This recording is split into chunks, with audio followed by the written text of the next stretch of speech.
opening with, by the way? For details.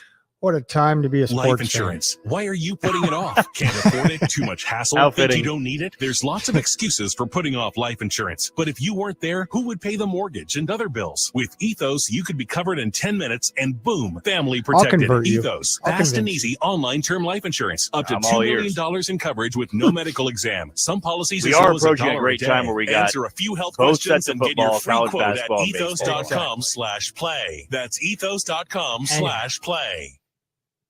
Wichita's news sports leader, ESPN Wichita, 92.3 FM, KKGQ, Newton. This is the Shane Dennis Show on the new ESPN Wichita, 92.3 FM.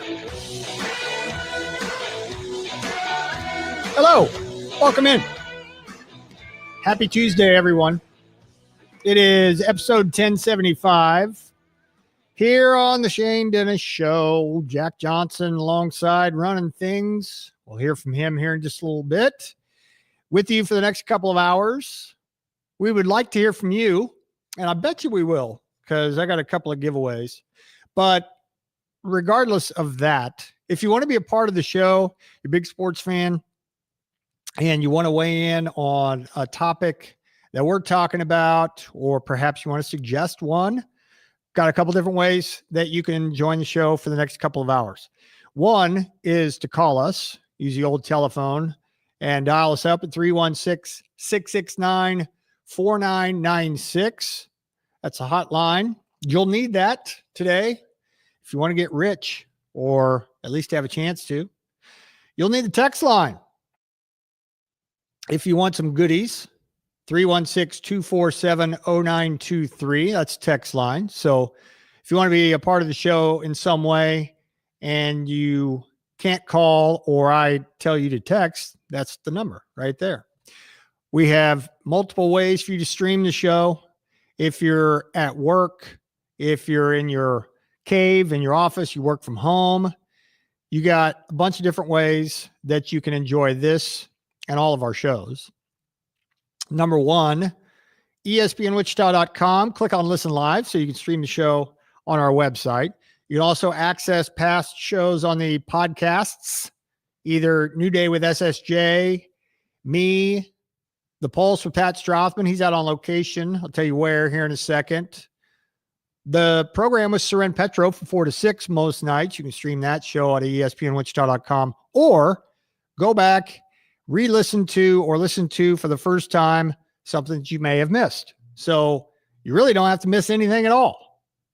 And if you're on your radio in your car, 92.3 FM, but if you're in and out of that, you go to the store, you know there's a segment or an interview that you missed, just head on over to ESPNWichita.com after the fact and access on-demand podcast of past shows. Do all that too with our ESPN Wichita app. So download that. Take us with you wherever you go, be it Android or iPhone. Never fear. You can use that to enjoy all of the shows across the platform. Also, you can live stream us on X at ESPN Wichita. So check that out. You see the studio, or at least part of it. You can follow us on Facebook and live stream on Facebook, ESPN Wichita, or you can subscribe to our YouTube channel and watch there at youtube.com, search ESPN Wichita. And then our live shows will come up and you can click on that and watch us. And then down there at the crawl, it's got the number for you. It's got our lineup, depending on what show it is. So very handy if you're able to live stream the show from either one of those three social platforms. We're at our Equity Bank Park studio. It's October 14th, 287th day of the year, 78 days left in 2025. They say we're going to get to 80 degrees today. So we will wait and find out, see if the weather takes a turn for the warm after there was a little front that came through, rain, and temperatures in the 70s yesterday. All right. We're off and running here on a Tuesday. Before we go any further, though, Jack, every beginning of every show, tries to make us laugh with a moment of levity. What you got today, Jack? Hey, I joined a nudist colony yesterday, Yeah. First 4 days were, the hardest. Yeah, good. Why did the 2 4s skip dinner? Because they ate. Close enough. They already ate. Good job. All right. Today is October 14, National Dessert Day is the big one. There are 2 others. Real Sugar Day. I suppose that can kind of coincide with National Dessert Day. Plus, Be Bald and Be Free Day for those that are follically challenged. A bunch of days tomorrow to tell you about when we get there. Born Day today, William Penn, founder of Pennsylvania, born 1644. Apparently, a guy named Joe Start was born in 1842. He played a significant role, it says here, in establishing rules for professional baseball. Joe Start. Didn't realize that. I have to check that out later on. Poet E. Cummings, born 1894. Ralph Lauren, 1939, still living. Chaps Polo. And born day, but no longer with us, Harry Anderson. He's Judge Stone on Night Court, if you're familiar with that TV program. All right, there you go.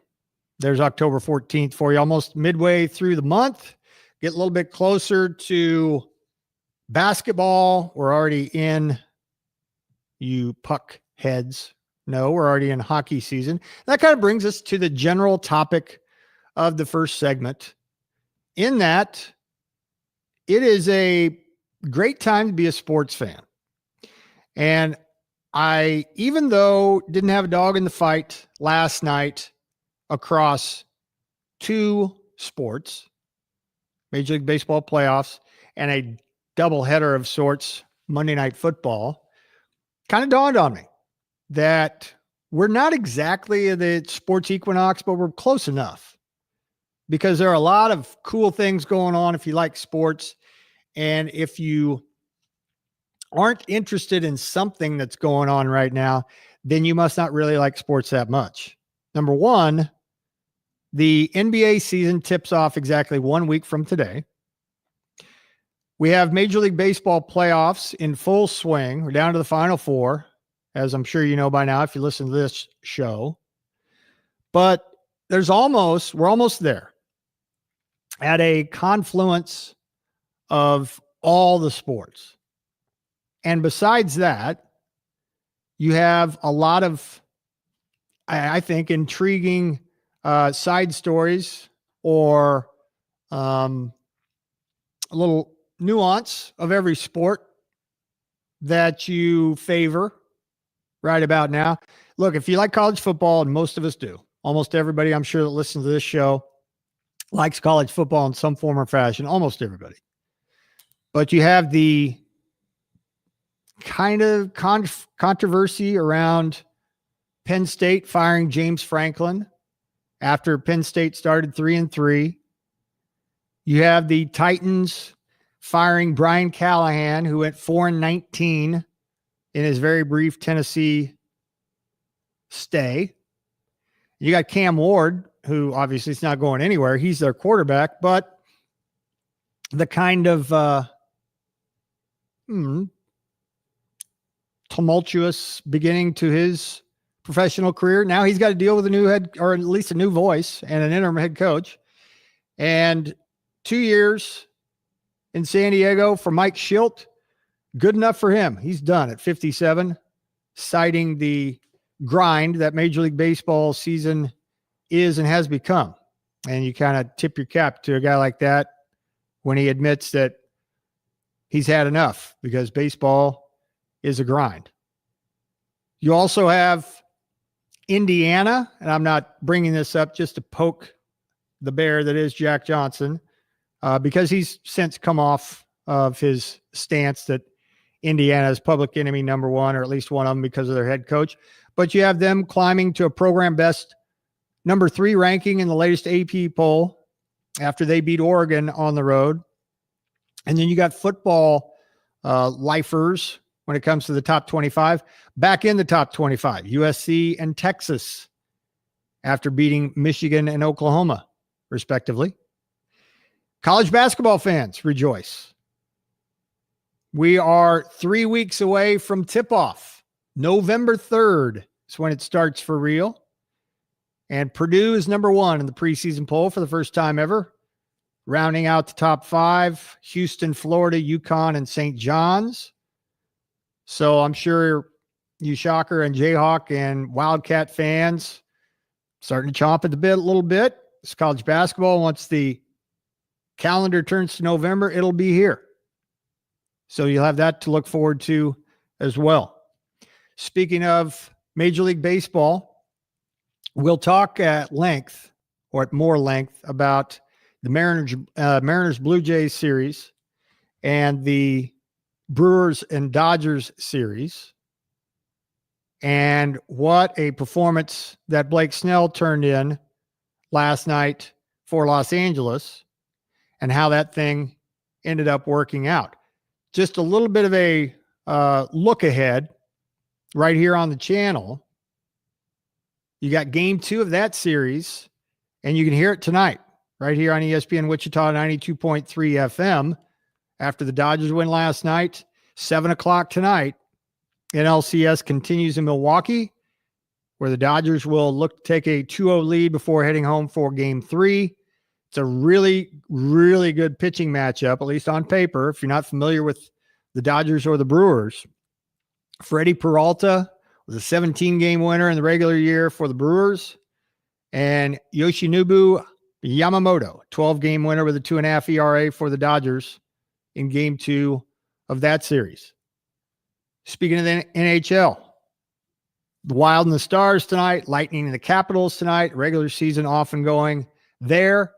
College football degenerates, rejoice. We got Tuesday night football. No, it's not Maction yet, but 3 games going on tonight. And at some point around 7 o'clock Central Time, they'll all be going on at the same time. The Mexico State Liberty, Arkansas State, South Alabama, FIU, and Western Kentucky, all tonight. Preseason game in the NBA, Thunder and the Bucks, 7 o'clock on Peacock. 1 week out till the regular season tips off in the NBA. So that's what you got to look forward to, not only currently, but in the very near future. And I want to go back a little bit to my kind of how I opened this segment. I was watching as best I could 3 things at the same time. On the TV was Dodgers Brewers. Again, they'll get their own segment at 1:25. I kind of forgot to tell you what the show is going to look like, I think. But anyway, I'll circle back to that in a second. But also that NFL Monday Night Football 2 going on at the same time thing. I was pretty fascinated by both. And we'll get to some detail in the 12:25 segment of what's what after week 6 in the NFL. There were 2 unlikely winners, I thought. And I think they were both underdogs. Both dogs won. The Bears kicked a field goal on the last play of the game, and the Falcons showed a lot of spine in upsetting the Bills in Atlanta, 24-14. 2 guys basically did all the heavy lifting for the Atlanta Falcons. Talk about that coming up in just a little bit with the 12:20-ish segment. Here's what we're going to talk about. I think I left that out. I didn't cover that, did I, Jack? Just jumped right into this. You did, but I let's leave it as a surprise for everybody else, Shane. Why not? Maybe we'll do that. Keep them hanging. Make sure they keep listening. All right. And plus, we'll also, I'll spring this on you now, Jack. We'll have a little NFL trivia coming up in the next segment as well. All right. There you go. We are off and running. We have a couple of giveaways. We have a Twitter tournament. Y'all know that if you listened yesterday. That's going on right now. And we'll get you ready for everything that's going on in the world of sports and a sneak preview of what's going on this week after hours here on the channel. First of all, a little bit later on, you guys know that at 1:45 or so, we have Almo Jack Young, and Pat usually joins us. He can't today because he's on location. He is at CBD American Shaman Botanicals in Northeast Wichita, 21st and Rock, the Tallgrass Shopping Center. So go check him out there at 2:00. He'll be out there before too long. Tell him we sent you. Tell him we said to say hi. And then later on tonight, Game 2 of the Major League Baseball playoffs in the National League, the Championship Series. It is the Dodgers and the Brewers. You can hear that right here on the channel. Then tomorrow, Hawk Talk, Lance Leipold at 6:00, followed by Toronto-Seattle, Game 3 of that series.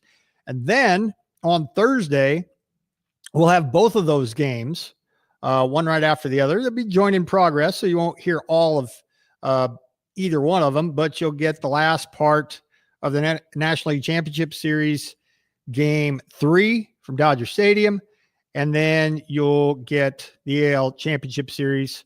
That starts 7:30, and you probably will catch the beginning and get all of that one in the ALCS. High school game of the week, of course, coming up on Friday. Chance will have that for you with a pregame starting at 6:30. And then bright and early Saturday, you get college football and coverage like you normally do on a Saturday. So that's what we got to look forward to the rest of the week. Again, Pat's out on location. He's at CBD American Shaman Botanicals starting at 2:00, Northeast Wichita at 21st and Rock Road. So check him out over there. A reminder next week, kind of a heads up for you, and the next couple of weeks while I'm at it. We talked about college basketball is right around the corner. A week from now, ESPN Wichita, will be in Kansas City. We will be prepping for Big 12 Media Day. That comes your way a week from tomorrow in KC. Pat and I will be doing our shows from up there. So you Big 12 basketball fans, get ready for that. We'll be loaded for bear by then. Next Wednesday, I should say, we'll be doing our shows from the arena. Big 12 Media Days next Wednesday, the 22nd. So we'll be doing our shows from up there. And then the following week, final week in October, the 30th, is WSU Basketball Media Day. So we will be out there covering all things Wichita State basketball. So you Shocker fans, will hopefully give you your fill on the Thursday, the 30th. That media day is scheduled for then. We just got the news a little bit earlier on this morning that's when WSU's media day is. The American Media Day was yesterday, and you may or may not have seen that on YouTube or your favorite American channel. But Shockers were represented down there with Coach Nooner and Coach Mills and a couple players from both programs. That was yesterday in the American. Wichita State's Media Day will be coming your way on Thursday, the 30th. So check us out then for that. We'll be out at Charles Koch Arena. All right, when we come back, the next segment, surprise, surprise. Now it's about what's what after week 6 of the NFL. Bills lost last night, and all of a sudden they look pretty vulnerable, or at least not exactly Super Bowl worthy, as they only put up 14 on the Falcons in Atlanta. We'll talk about what's what after week 6 in the NFL, and also have old Jack, little NFL trivia for him. But my thoughts on the NFL doubleheader last night and what's what in the NFL. Who's good, who's not, who's the best of the best. We'll talk NFL when we come back. You're listening to The Shane Dennis Show on ESPN Wichita, 92.3 FM. Why choose AR Roofing? For over 30 years, they've been serving Wichita families with roofs built to last. While other companies come and go, AR Roofing is here to stay. Right off Kellogg and West Street. They're not just building stronger roofs. They're protecting safer homes and giving you peace of mind. AR Roofing. On your side today, tomorrow, and for decades to come. Check them out online at arroofing.com. AR Roofing. Stronger roofs, safer homes. Always here in Wichita. What do people with blindness or low vision need to live to the fullest? Just ask them. It's skill development, scientific breakthroughs, knowledge-based jobs, and the same opportunities as everyone else. When you give to Envision, whether it be your time, donations, or your engagement, you make it all possible. That's because at Envision, they don't focus on the disability. They value the ability. They choose not to envision a world without sight, but to envision a world where people who are blind or visually impaired are empowered to reach their full potential. Learn more at envisionus.com. Progressive presents Adjusting to the Suburbs. I never thought about space in my cramped apartment, but in this house, all I see is empty space. The sofa and ottoman look like tiny islands in a sea of hardwood floors. I could get 2 ottomans in the living room, but then I'd need another sofa. I could tell people I'm into minimalism. Anyway, when you save with Progressive by bundling your home and auto, that's the easy part of adjusting to the suburbs. Progressive Casualty Insurance Company. Coverage provided and serviced by affiliates and third-party insurers. Dirty exterior? Don't scrub it. Wet it and forget it. Wet and Forget, the easy outdoor cleaner. Wet and Forget works overtime with Mother Nature to eliminate unsightly black and green stains on the exterior of your home with no scrubbing, power washing, or bleach. Use Wet and Forget on all your outdoor surfaces, including decks, siding, roofs, and patios. Wet and Forget's available in a concentrate or extreme reach hose-in. Purchase Wet and Forget in store or online at Lowe's, Menards, Ace, or Walmart. And we are all tied up in the bottom of the 9th. Bases loaded. Electric in here. Electric. It all comes down to this pitch. Let's start with trivia or end with it. But it Let's looks start with like it. Brock is walking off the field and is leaving the stadium. What is going on here? I'm getting Is word it that out of the he question left to right now get to a call the taco. Chiefs the best AFC team by a mile? Introducing the new Cantina Crispy I would Melt push back Taco, on the only by a from mile Taco thing. Bell. Participating U.S. locations for a limited time only. There's some truth It to that. obviously is bias coming Wichita's from home me, for but Chiefs coverage. watching Buffalo last ESPN night, Wichita, 92.3 Well, yeah, FM. Agree. First off, it starts up front. I think our offensive Colts line's doing a great too, for job that matter. They've protecting had and the giving me easiest time schedule of to any evaluate AFC stuff team. down the field. Colts might like The a great word, thing about though. this offense is it can come from Oh, everywhere. man, it's gonna chance on. Obviously, Hollywood, Taekwon's had big games, Xavier's had big games, Travis, obviously, other guys, and then now we're getting Rasheed back, and those guys love each other. Wichita's home for Chiefs coverage.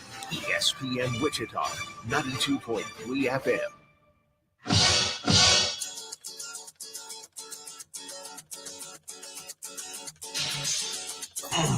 Tell me about your childhood.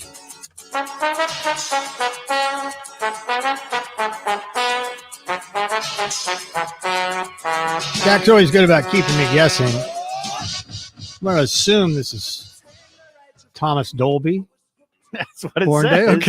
day. Okay. Not his best, but happy birthday, Thomas Dolby. Those of a certain age remember him. He had a couple back in the 80s. His born day today. A little NFL talk. Shane and Jack with you here on a Tuesday. It's Top Golf Twitter Tuesday. It's Jordan Foote, brought to you by Booth Creek Wagyu Tuesday. But first, a little NFL talk, trying to figure out what's what after week 6 in the NFL. And certainly that Monday Night Football game in Atlanta prompted this as much as anything. But we'll give a little bit of a overview of the NFL after week 6, some highlights and lowlights. But first, we'll start with a little bit of NFL trivia for old Jack. And we talked about this yesterday and a little bit in the last segment after the Titans lopped off Brian Callahan's head after 23 games in his regime and era in Tennessee. So with that firing, the last 4 quarterbacks taken number 1 overall have seen their head coach fired during their rookie season. Cam Ward, of course, being the latest after the Titans fired Brian Callahan. The question for Jack is, can you name the 3 quarterbacks before Cam Ward? There are 4 quarterbacks, the last 4, that were taken 1 overall, have seen their head coach fired during their rookie season. Cam Ward's 1. Jack, can you name the other 3? And for bonus points, can you name the 3 coaches that were fired too? How about Baker? No. Not in that season.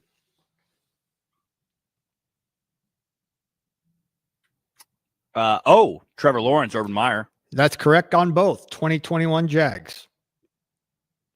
The other 2 have happened once each in the last 2 years.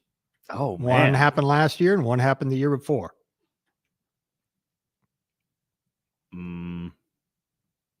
Who was taken last year? He played last night. Man. Penix? Nope. Number 1 overall. Oh. That's so unfortunate. It is. I understand. Caleb Williams. I literally had my mind on Falcons Bills the whole time. Yeah, and Matt Eberflus was the guy that got fired there. The tricky one is in 2023, Frank Reich got fired with the Panthers, and Bryce Young was number 1 overall for those guys. So each of the last 4 years, or no, that's not true. Each of the last 4 quarterbacks taken 1 overall, but not in each of the last 4 years because it didn't happen in 2022. But Cam Ward will be being mentored by an interim head coach in Tennessee. All right, so getting back to, let's go to last night. I thought for both games, there was some intrigue. And if you didn't give it a look, I don't blame you. If you're watching baseball or watching something else, it's totally understandable. But as it turned out, they both had some intrigue in their different ways. The Commanders and the Bears game in Washington was a rematch of that Hail Mary game that the Commanders won because the Bears were kind of caught with their pants down on the last play of the game.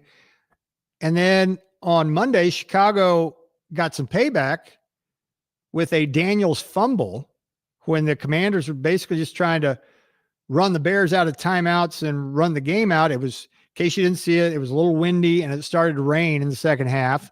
So it got a little bit sloppy, but Chicago recovered a fumble, and Jake Moody, who was just added to the roster that day, kicked a game-winning field goal. It was his 4th of the game, and the Bears won 25-24. That's 3 wins in a row for the Bears after they started 0-2. Now, they weren't perfect by any means. They made plenty of mistakes, and they left some plays out there in that game against the Commanders, but that's the NFL.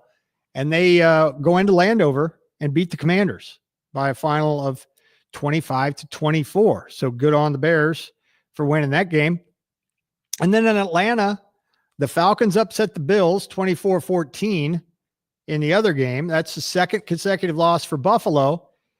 And Bijan Robinson and Drake London, if you missed it, were pretty much the entire offense for Atlanta. And that was way too much for Buffalo to handle. Bijan Robinson had 238 total yards and a touchdown. Drake London had over 100 yards receiving in the first half alone. The Falcons survived time management bumbling at the end of the first half, a field goal blocked in the second half. But in the end, the Falcons win 24-14. And get this, Jack. Did you watch or not so much? Off and on. Okay, last 3 drives for the Bills, all in the fourth quarter, obviously. You just know the other shoe's going to drop and the Bills are going to come back, right? The last 3 drives for the Bills, 3 and out, interception. Josh Allen threw 2, and they looked really ordinary. Now, maybe it's been a little bit of fool's gold with the Bills and who they've been playing. But I go back to even last year. Not so much last year. This year, his weapons, I'm not exactly sure how he's going to do it. Unless he does it all by himself, most of it by himself, which he's used to that. But you got Keon Coleman. You got Shakir. James Cook's a good running back. I don't think Dalton Kincaid played last night. They do have a couple of decent tight ends. Kincaid and Knox is a nice little 2-headed monster thing there. But no Stephon Diggs, no Gabe Davis like he's had in the past. But he was sacked a fair amount. The running game got going in the third quarter, but they couldn't get anything going in the fourth, and they lose 24-14. So they go into their bye week, the Bills do, with plenty of questions to answer. And Sean McVay? What's the Bills coach? Sean McDermott. Sean. Yeah. McDermott said we got to start over. Now, I don't know exactly what that means, but I can't totally disagree with him either because they've got some issues.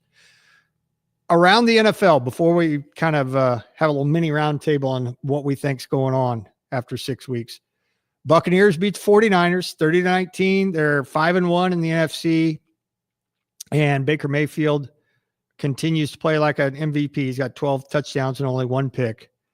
The Niners, meanwhile, in that game, they have already lost Nick Bosa, been without Brock Purdy, Ricky Pearsall, and Brandon Ayuk.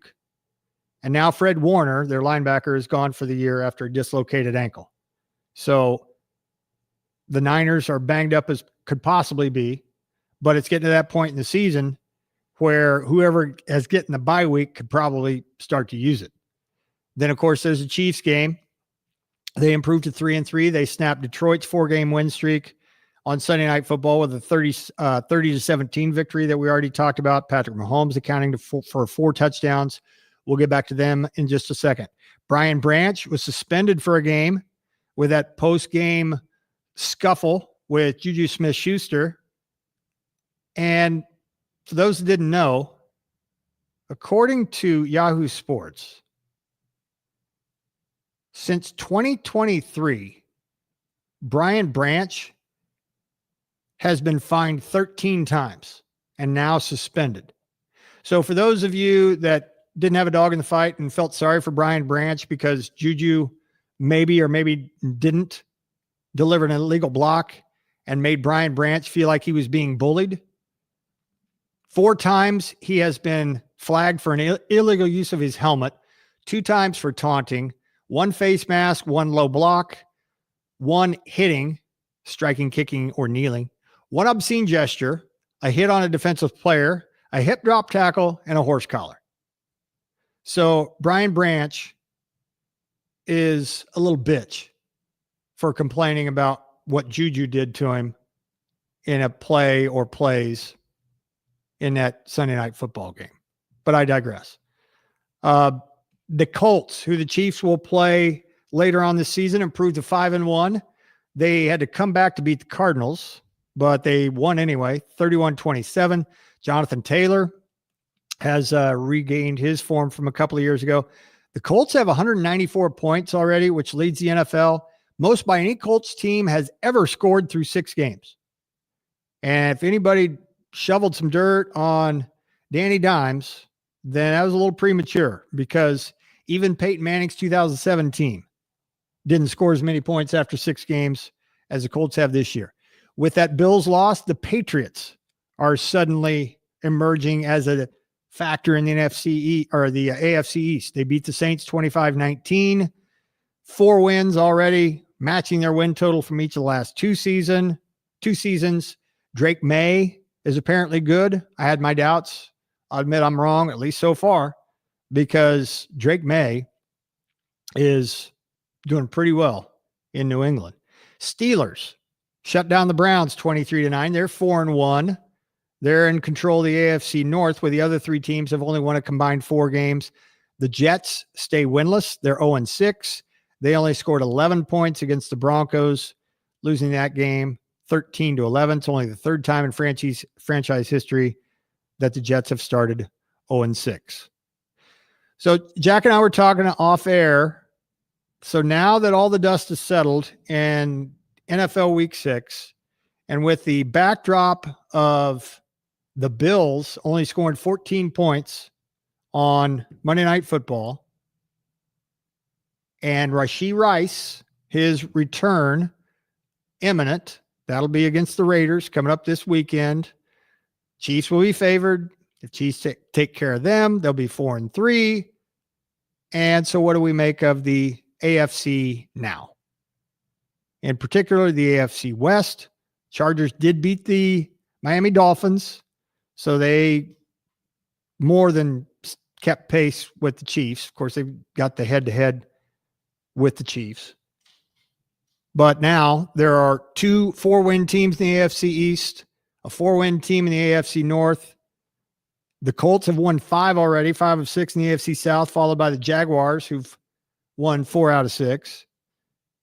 two teams in the AFC West ahead of the Chiefs. That's the Chargers and the Broncos, both at 4-2. But have the Chiefs, as it turns out, been laying in the weeds? A lot of the talking heads nationally, Jack, have been bringing up pretty much unprompted. And unprompted is probably not true because they know Rashee Rice is coming back. But when they drop the hammer on the Lions, and with the knowledge that Rashee Rice is coming back, some are saying, even though there are plenty of teams in the AFC with more wins than Kansas City, look out for them because Vegas recognizes that the Chiefs are poised for a really good run here. Not maybe the rest of the way, but up and through their bye week, and that includes a trip to Buffalo. Should the AFC be scared or at least shaking in their boots when it comes to the Chiefs, even though they're only 3-3? They should be absolutely terrified. And I know it sounds biased, and you can take it as bias if you want to, but last year, that was the time to get Kansas City if you were an AFC team. And it's wild to think about because they were 15-2, but that was a weakened Chiefs team. I mean, they didn't do anything exceptional offensively. They had an abundance of injuries. Their defense was good at times, not great.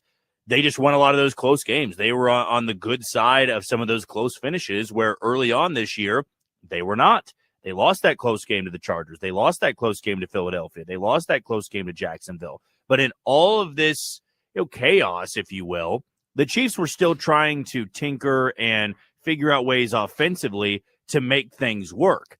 And the last thing you wanted to see as a Bills fan, as a Chargers fan, as a Ravens fan, though the Ravens are pretty much out of it at this point. They're not going to be in the postseason. I mean, you look at the field in the AFC playoff picture. If it were to end today, I actually don't think the Chiefs would be in it, but we know they will be come January. A lot of these teams that are overperforming and might find a way to squeak in, dare I say, it could be one of the easiest fields the Chiefs have had to go through in the postseason. I mean, if you get, and New England has done a phenomenal job, but if you get a young New England team that is playing with house money in there instead of, I don't know, like a Denver, although Denver would be in right now at 4-2, or you get them in instead of the Ravens, or you get a team like, Indianapolis has done a phenomenal job, but would you rather have Patrick Mahomes face Lamar Jackson or Joe Burrow, or would you rather him face Daniel Jones in a playoff game, right? Right. So those are all things. You can have both sides of the argument, too. You could say, well, I'd rather them face Lamar because they beat Lamar all the time, and Daniel Jones and the Colts could pose as problems for the Chiefs. I don't know. There's absolutely two schools of argument there. But on the side that I have is the last couple of years, the Chiefs have had to go through a gauntlet in the postseason where it was, you got to go to Buffalo, you got to go to Baltimore, you got to face Buffalo again, you got to face the Bengals again, and Joe Burrow and all these teams, these explosive offenses. Who really scares you right now if you're Kansas City? I mean, yeah, you could say, well, come on now. It's only a week removed since when they lost to Jacksonville. If they got Jacksonville again, would I really be terrified about that game? No. Why? Because they have their number one wide receiver back. And this Chiefs offense has put up 30-plus points a game, 32 to be exact, and their last three with just Xavier Worthy. So you add in Rashee Rice, this is going to look like a Chiefs offense of old, the one that can move up and down the field, and it's going to be tough to stop them.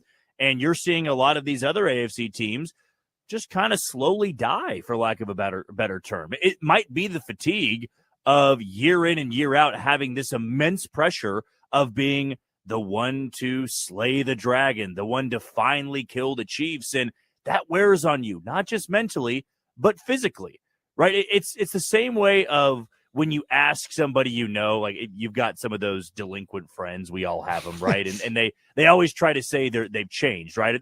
You can change. You can solve this. You can be a good person, and there might be a charismatic person. Oh, yeah, you know what? Thanks for believing in me. I absolutely will change. And year in and year out, they don't change, right? That's what you see with some of these other AFC teams. You have all these other people telling them how great they are, and they can change it, and they can finally be the team to do it. But that wears on you after a while, right? It also takes a different breed to beat them, to beat Kansas City. I mean, you can talk all the talk and then, add this and add that, but until you actually do it, man, and see it up close. Like, I was thinking, you glossed over, I let you gloss over this yesterday. You're talking about, and we brought it up, how some people, some observers think that this year's team, after 6 games, looks better than a 15-win Chiefs team from last year. And I kind of started doing some digging and thinking, took a step back and think, what was their record in one-score games last year? Like 12-0?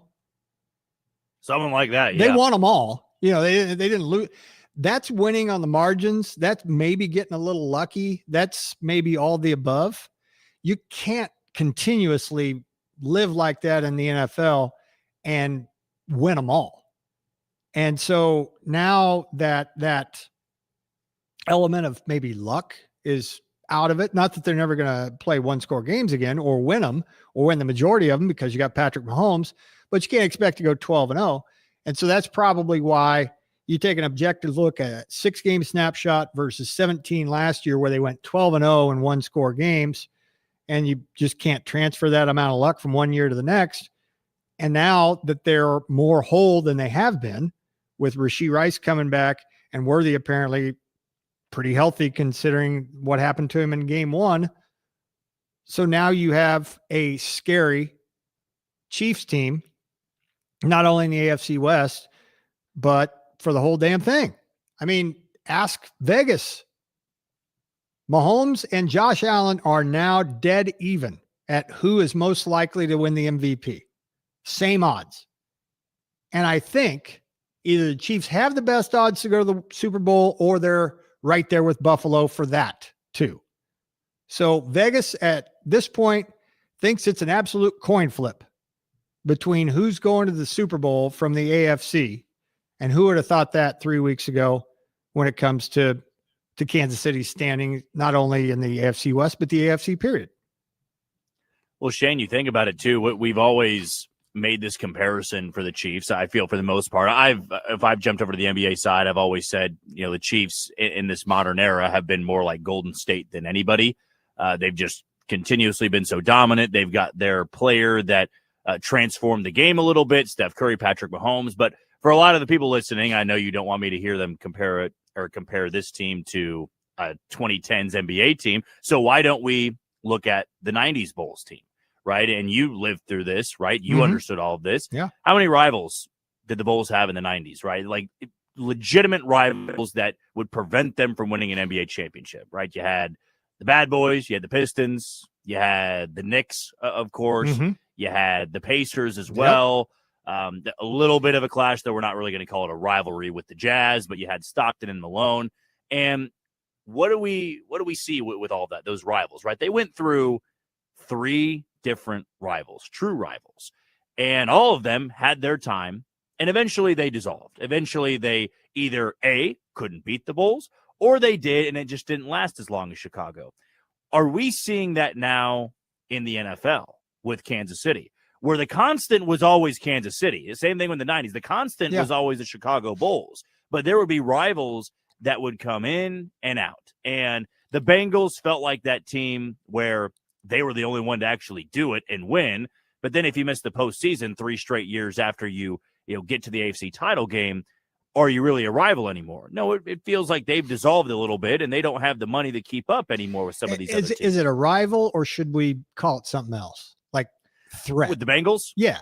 No, well, yeah, with all of them. They just take turns being a threat. I don't know if any of them are real rivals besides the Raiders. It depends on the hatred you had, right? So I've always thought I feel like that comes and goes. So it's like it does. Don't have to worry about the Bengals anymore.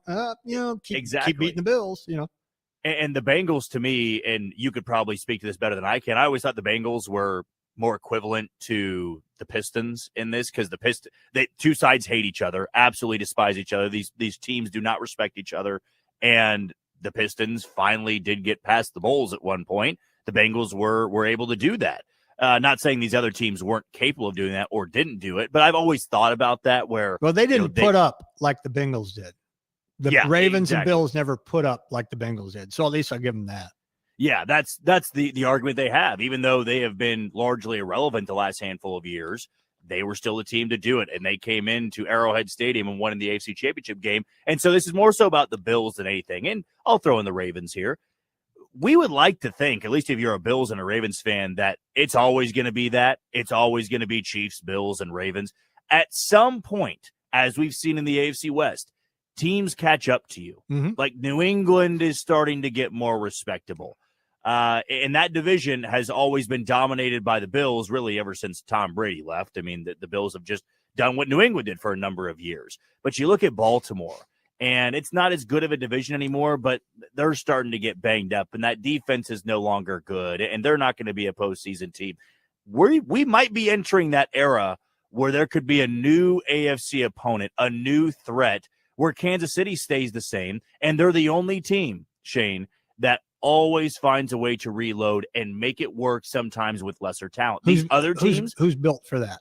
Who's that going to be? Built to compete with Kansas City? Yeah. I mean, you probably need to look at your own division at this point. I'd say that the Broncos and the Chargers are entering that territory of not what the Bills are. And the Bills, even though they've lost back-to-back games, don't take this as I'm writing them off by any way, way and shape and form. None of that. They are still going to be a very good team. But there is that fatigue that can set in where you've lost to this team 4 times. You are 0-4 and should have won a handful of them. And that just weighs on you in the wear and tear of the regular season. It's hard to do what the Chiefs have done, where you have this pressure and everybody says you've rigged the NFL and oh, you're terrible. And it's a script and all this and that. And, you're one against the rest of the league. Everybody hates you.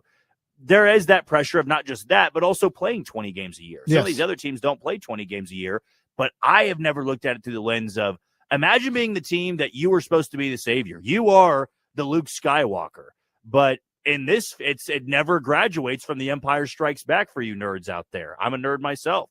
Like, in Empire Strikes Back, Luke loses, and that's just on repeat for the Buffalo Bills. There is no Return of the Jedi for the Buffalo Bills because they haven't done it yet, and that has to be such immense pressure where you are seen as the golden boy. The rest of the NFL is going, please just beat them. You're the only one strong enough to do it. And now we're looking at this year, and Kansas City's probably had the best when healthy. This will be their best roster they've had since, I'd probably go as far to say 2022. And they already won a Super Bowl post that. They've been to 3 straight Super Bowls post that 2022 season. But offensively, when you get that Chiefs team back, that's when they kind of get into that alpha territory yet again. Yeah, it'll be interesting going forward to see how we know how he fits in, but reacclimated Rashee Rice gets. How long does it take him to get up to speed? He's been in the building. He's just hasn't been able to do all the on the field stuff. He is now, and he's back now. And it'll be interesting to see how that Josh Simmons thing works its way out too. But that's kind of on the periphery, really. When it comes to anything standing in the Chiefs' way as of right this second. Now, things are fluid. Somebody get banged up, and they probably will get banged up over the next however many handful of weeks. But the Chiefs at 3-3, seemingly, if that's possible, kind of in the catbird seat, especially in the AFC West. So that's what's what after week 6 in the NFL. When we return, we need to get to the Twitter question plus our Wanna Parlay pick of the week. But before we get there, we want to remind you that you can enter holiday scratch tickets into Play On for a chance to win up to $20,000 in winter cash bonus second chance drawings with the Play On app. You can play games, purchase Powerball, Mega Millions, enter drawings, and all that from your phone or device. But right now, we got winter cash bonus from the Kansas Lottery. So call 316-669-4996. $30 in winter cash bonus from the Kansas Lottery. 669-4996. Twitter next. The Shane Dennis Show will be right back on ESPN Wichita, 92.3 FM. What do people with blindness or low vision need to live to the fullest? Just ask them. It's skill development, scientific breakthroughs, knowledge-based jobs, and the same opportunities as everyone else. When you give to Envision, whether it be your time, donations, or your engagement, you make it all possible. That's because at Envision, they don't focus on the disability. They value the ability. They choose not to envision a world without sight, but to envision a world where people who are blind or visually impaired are empowered to reach their full potential. Learn more at envisionus.com. And we are all tied up in the bottom of the 9th. Bases loaded. Electric in here. Electric. It all comes down to this pitch. You throw the fastball here. But it looks like Brock is walking off the field and is leaving the stadium. What is going on here? I'm getting word that he left to get a taco. When you need a taco, you need a taco. Introducing the new Cantina Crispy Melt Taco, only from Taco Bell. At participating U.S. locations for a limited time only. Have you ever wanted to learn a new language like French, Spanish, or Russian, but thought it would be too difficult and time-consuming? Then go to Babbel.com and try it for free. Babbel works because it's built around real life. It teaches you everyday practical conversations that you will actually use. In 15 minutes a day, you'll be on your way to speaking a new language in just a few weeks. Babbel uses a modern conversation-based technique that makes language engaging, fun, and memorable. It starts by teaching you words and phrases. Then, sentences gradually get more complex. Soon, you're practicing short conversations about real-life topics. Babbel is created by language experts who use the spaced repetition method to help you learn quickly and remember what you learned. With Babbel, you can speak a new language. Got a Babbel. pick? Language for life. Celebrating 10 million subscriptions sold. Now try Babbel for free at Babbel.com. Just go to Babbel.com and start learning a new language today. That's Babbel.com. Babbel.com.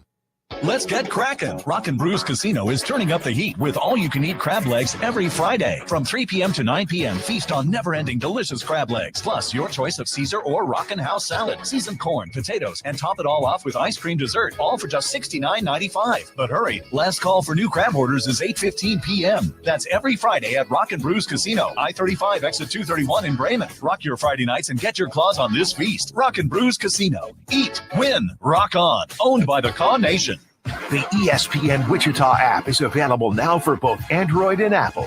Go to your app store and download today. All you have to do is search ESPN Wichita and take the station with you wherever you go. While you're there, find podcasts of your favorite shows. Sign up for our app-only contests. Send a text into the show and much more. The ESPN Wichita app, your source for sports in Wichita. ESPN Wichita 92.3 FM.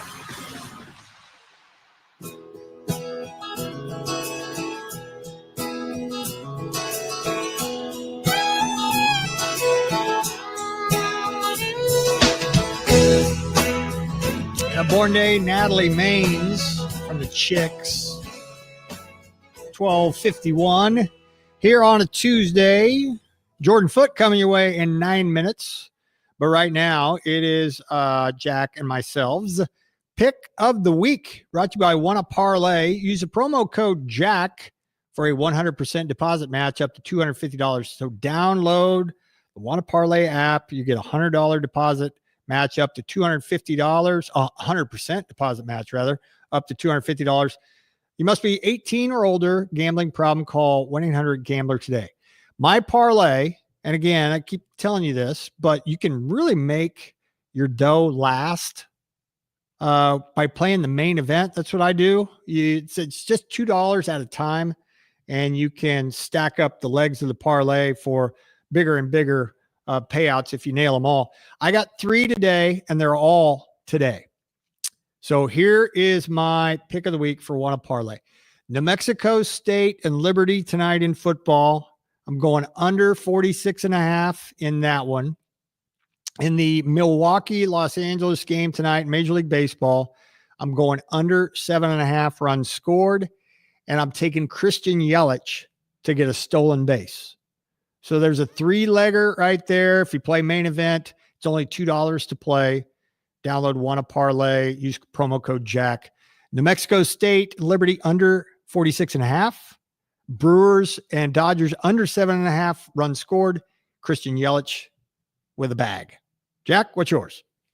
I'm going to go to game 2 in the NLCS tonight. I will take the over on total runs scored against Yoshinobu Yamamoto. I'm going to take the over on strikeouts for Freddie Peralta, and I always love to throw this one in at the very end for a big-time payout. Shohei Ohtani to homer. I'm 2 for 2 so far in the postseason. I'm going to do it yet again for a big-time payout.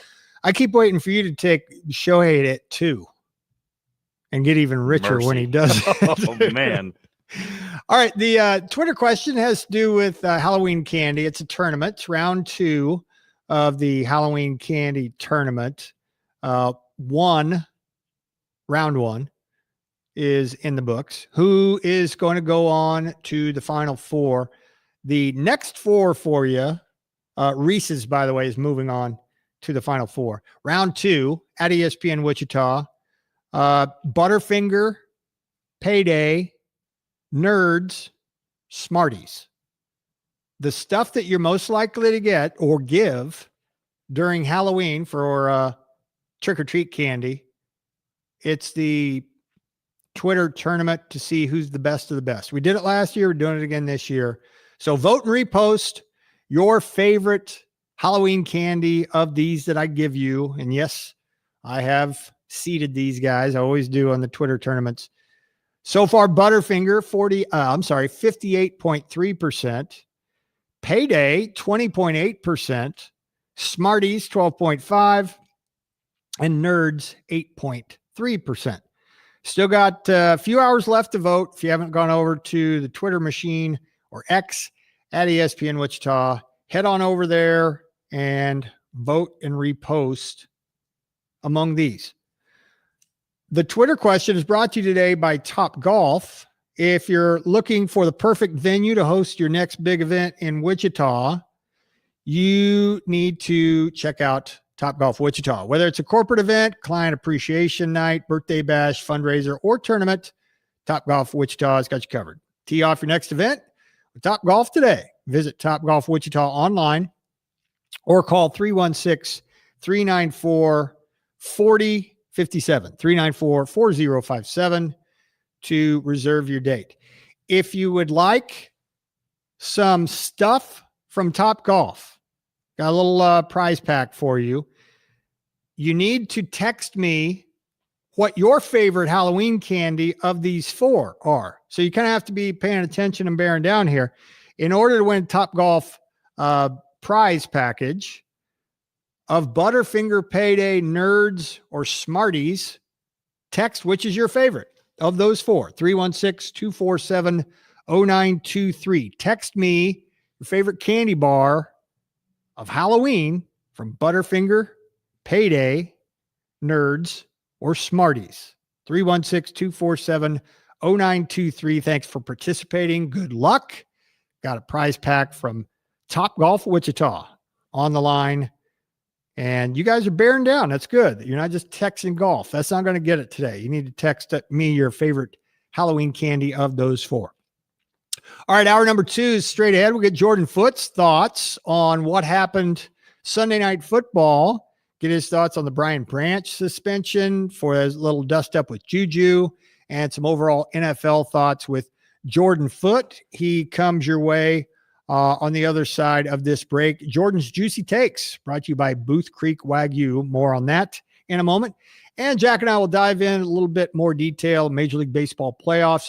Blake Snell last night was historic. Game 2 of that series is tonight in Milwaukee. You can hear that game right here on ESPN Wichita 92.3 FM, 7 o'clock, Dodgers and Brewers. We'll have thoughts on that. We'll talk about the Seattle-Toronto series, which shifts venues. You can listen to that game, Game 3, tomorrow from Seattle. Give you the latest deets on the first pitch of that one and what you can expect over the next couple of days when it comes to the Major League Baseball playoffs here on ESPN Wichita. Also, I'm old Jack Young. At the end of the show, Chance will be here for that because Pat's on location. He's at American Shaman Botanicals, 21st and Rock in Northeast Wichita. He'll be doing his show out there from 2 to 4, so swing by and see him and Jeff and the gang there at CBD American Shaman Botanicals in Northeast Wichita. All right, coming up next, Jordan Foote, Jordan's Juicy Takes. Brought to you by Booth Creek Wagyu. Next. Wichita's new sports leader, ESPN Wichita, 92.3 FM, KKGQ, Newton. Progressive presents Adjusting to the Suburbs. You just bought a home in the suburbs, but no one told you about all the birds, specifically this one, who seems to be calling out Roy. Roy. But who exactly is Roy? And why doesn't he ever respond? Maybe Roy is just bird speak for save with Progressive by bundling your home and auto. I guess until Roy answers, we'll never know. Progressive Casualty Insurance Company. Coverage provided and serviced by affiliates and third-party insurers. How long does it take to tackle a home project? With Angie, you could cross it off your list before this ad is over. Just tell us what you need, indoor or outdoor, repair or redesign, and we handle the rest, sending a top pro to get it done. You don't have to lift a finger, except to tap the screen or click the mouse. Plus, Angie is free to use. So bring us your next home project, and we'll bring it home. Download the app or go to Angie.com. That's ANGI.com to get started. The future will be amazing, and that's all well and good. But what about today? You can feel the rush of a 400 horsepower Nissan Z, or climb to new heights in the all-terrain Nissan Frontier. Light up the road in the all-electric Nissan Ariya that feels like a sci-fi dream come true. The future will be great, but today is made for thrill. All you have to do is get in a Nissan and drive. 2023 Ariya and Z not yet available for purchase. Expected availability this spring for 2023 Z and this fall for 2023 Ariya. Sunday on Compass Media Network's coverage of the NFL. It's a rivalry renewed as the Dallas Cowboys host the Washington Commanders. Hi, this is Ted Emmerich. Join Steve Berline and me for all the action as these NFC East foes battle it out. Can the Cowboys bounce back, or will the Commanders earn a tough victory on the road? Cowboys, Commanders. If it's the NFL, it's right here. Wichita's home for the Dallas Cowboys. ESPN Wichita, 92.3 FM. The American League Championship Series. The Mariners make it 2 straight in Toronto. This is October.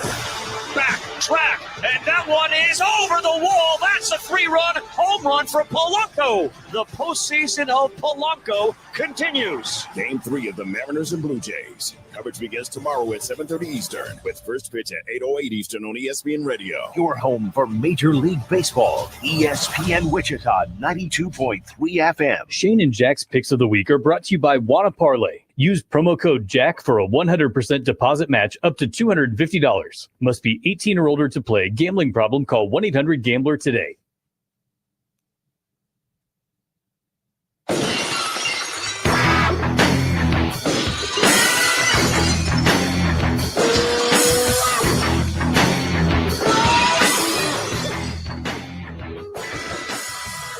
Jordan's Juicy Takes, brought to you by Boot Creek Wagyu. Sports fans know the best games deserve the best food. Nothing beats Booth Creek Wagyu, raised right here in Kansas. Whether it's burgers on the grill, steak night at home, or tailgating before the big game, BCW brings you premium flavor, unmatched tenderness, and a true farm-to-table experience. Stop by their 21st and Webb location in Wichita, or head on over to boothcreekwagyu.com to place your order today. Booth Creek Wagyu, changing the way America eats beef. Well, it was a pretty juicy Sunday night. If you're a Chiefs fan, Jordan, 30-17 was the final. Apparently the guys in the desert know what they're talking about after all. 4-game winning streak by the Lions goes by the boards. And at 3-3, have the Chiefs put the rest of the AFC on notice? Yeah, I think they have, and especially witnessing what Buffalo did, or I guess didn't do perhaps, on Monday night. Like, there aren't many good teams in the NFL right now, just like objectively good teams. And I think, ironically, compared to last year when the Chiefs were defying a lot of the underlying metrics and defying the projections and winning tons of games, and really just running through the regular season, the one-score games going 11-0, whatever the record was, everyone said, okay, well, the nerds on Twitter X are saying that they're not very good. The people watching them every week are saying they're probably not quite as good as they're looking to get to the Super Bowl anyway. And I think that's probably a future conversation to have about how wild the postseason can sometimes get, and maybe some sample size math. But you look at the AFC right now, it just isn't a very impressive conference. Like, you're telling me that you're taking the chances beloved Colts at 5-1, or Pittsburgh at 4-1, the Chargers at 4-2. Yes, they have the head-to-head over the Chiefs, which could come into play later, but New England, Jacksonville, Denver, like a bunch of solid teams, I think, with quality defenses, or maybe a good running game, or they're well coached. Like, every team kind of has their trump card, so to speak, that they can pull at the last minute. But the Chiefs have the championship DNA on their side. They have a very, very formidable wide receiver coming back this week, and I think they are finally starting to build a little bit of momentum on their side as well. Okay, so if we had to fly a banner after 6 weeks, who would be the representative from the AFC?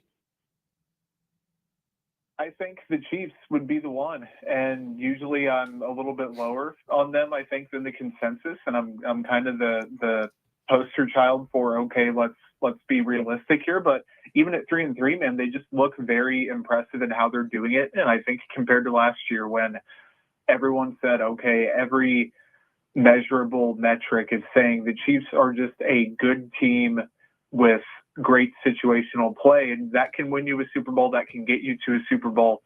But this regular season, the defense is still a little bit the jury being out on them, but the offense, I think, is markedly better than last season, which is insane considering the takes that I saw on the timeline the first couple weeks of the regular season. But I think at the end, it's going to be the same two teams facing off in the AFC title game. It's going to be Mahomes and Josh Allen. I really don't have too many reasons to doubt that, even with Buffalo being a little bit unimpressive on defense and the offense having some things to work out. We'll talk about them here in just a little bit, but I noticed you on Twitter kind of piggybacking on what Jesse Newell tweeted earlier, and it has to do with Travis Kelce. And I think we would all agree, at least to the naked eye, that any sort of trying to shovel dirt on the Travis Kelce season and career is a little premature. He's had a good start to his year, but you put some numbers to it, and that maybe is as much of an eye opener as anything individually for a Chiefs offensive skill player to me. Yeah, no, he has looked, like you said, the eye test is showing he is not 2024 Travis Kelce, and that is a compliment. You would think as he is turning 35, 36 now that, okay, he will fall off again. There's going to be another decline. And we saw 2023 came into the year banged up, and then I think it was the Vikings game. He had the ankle sprain and just kind of back and forth all year and came alive come playoff time. He is posting the highest yards per reception since 2022, his highest yards per target since 2022, and that was his last truly dominant prime season, I think, or second prime, whatever you want to call it. The success rate, which that's kind of a different metric in and of itself, but I think the Chiefs are being very selective with the targets they give him. That is the highest of his entire career. And then the yak per reception. Now, this is probably buoyed a little bit by the big play he had week 1, and I will add a caveat that his average depth of target is pretty low, so it's not like he's getting these crazy 15-yarders and turning him into 30, but that's also the highest of his career. So the Chiefs are giving him, I think, prime opportunities to get the ball in his hands, turn upfield, be just a tiny bit of what Rashee Rice can be for this offense. And I think on a volume standpoint, is he going to push for 1,000 yards? Maybe not. But can he continue being on a per snap basis? And Shaney's doing this on 75% snaps, which is just the lowest he's had in over a decade. It's truly impressive. I think they are handling it the right way. He's been getting angry coming out of games, and rightfully so.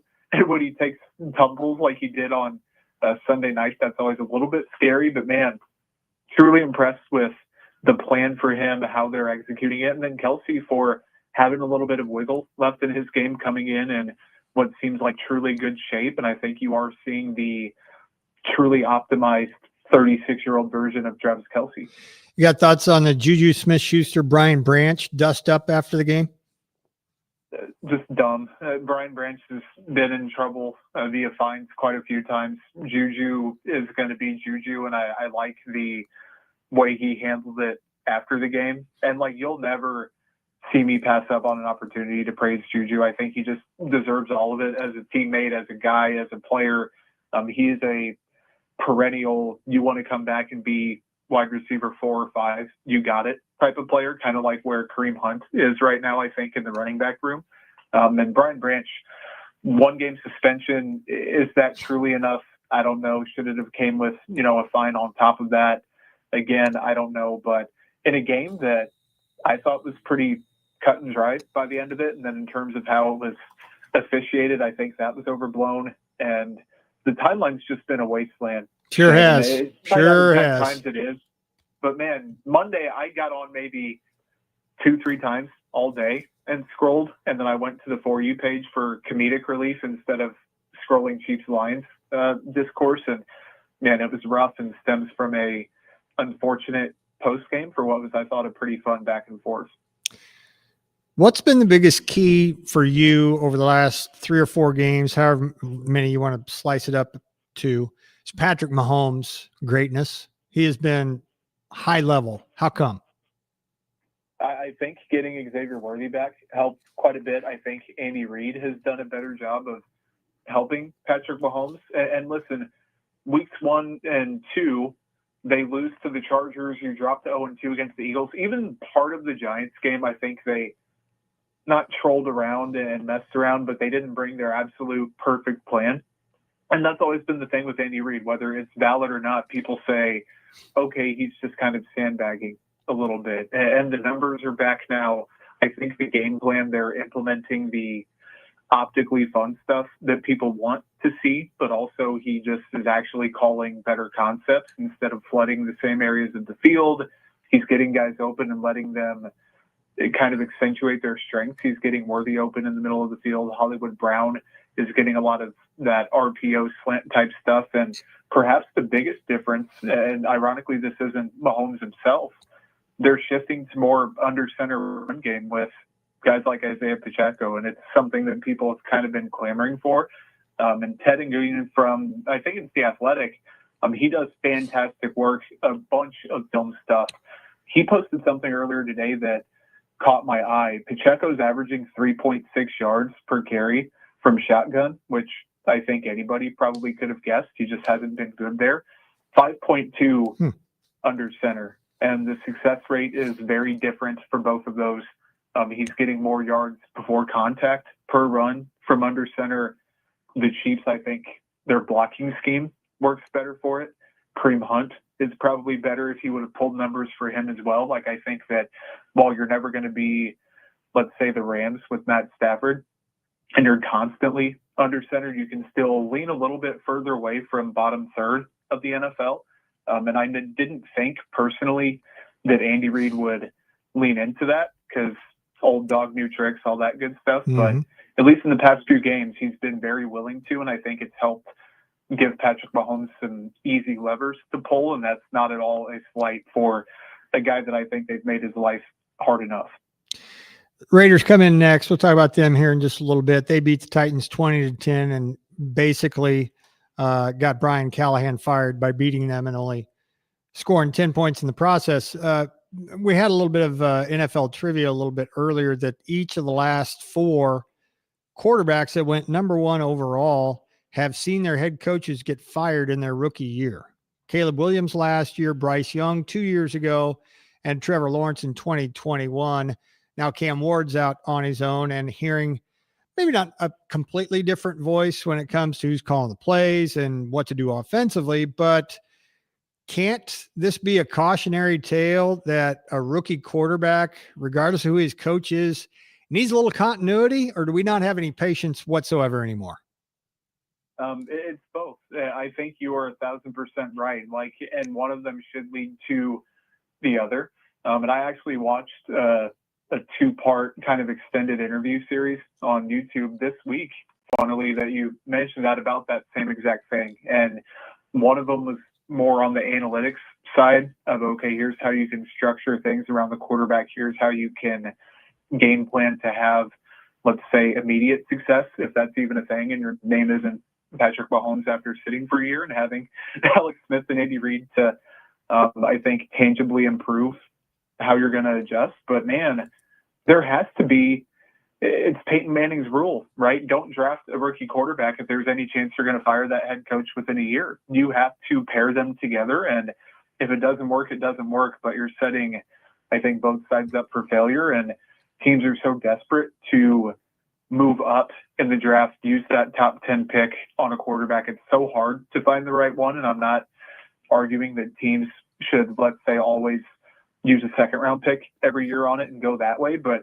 man, you need shots at the dartboard, not a Cleveland Browns type approach. But until your roster is even remotely close to fostering growth of a young quarterback, I don't think you should add one. And the Tennessee Titans were quite obviously not there. And now you're hoping that it's a Caleb situation where I'm not too terribly high on Caleb, and I wasn't coming into the draft compared to Drake May. But they realized that after a year, they finally have the guy, I think, at head coach. He is playing better football. So you can reverse some of that damage, but unless your guy is special, you risk kind of getting him slowed down before he can even start.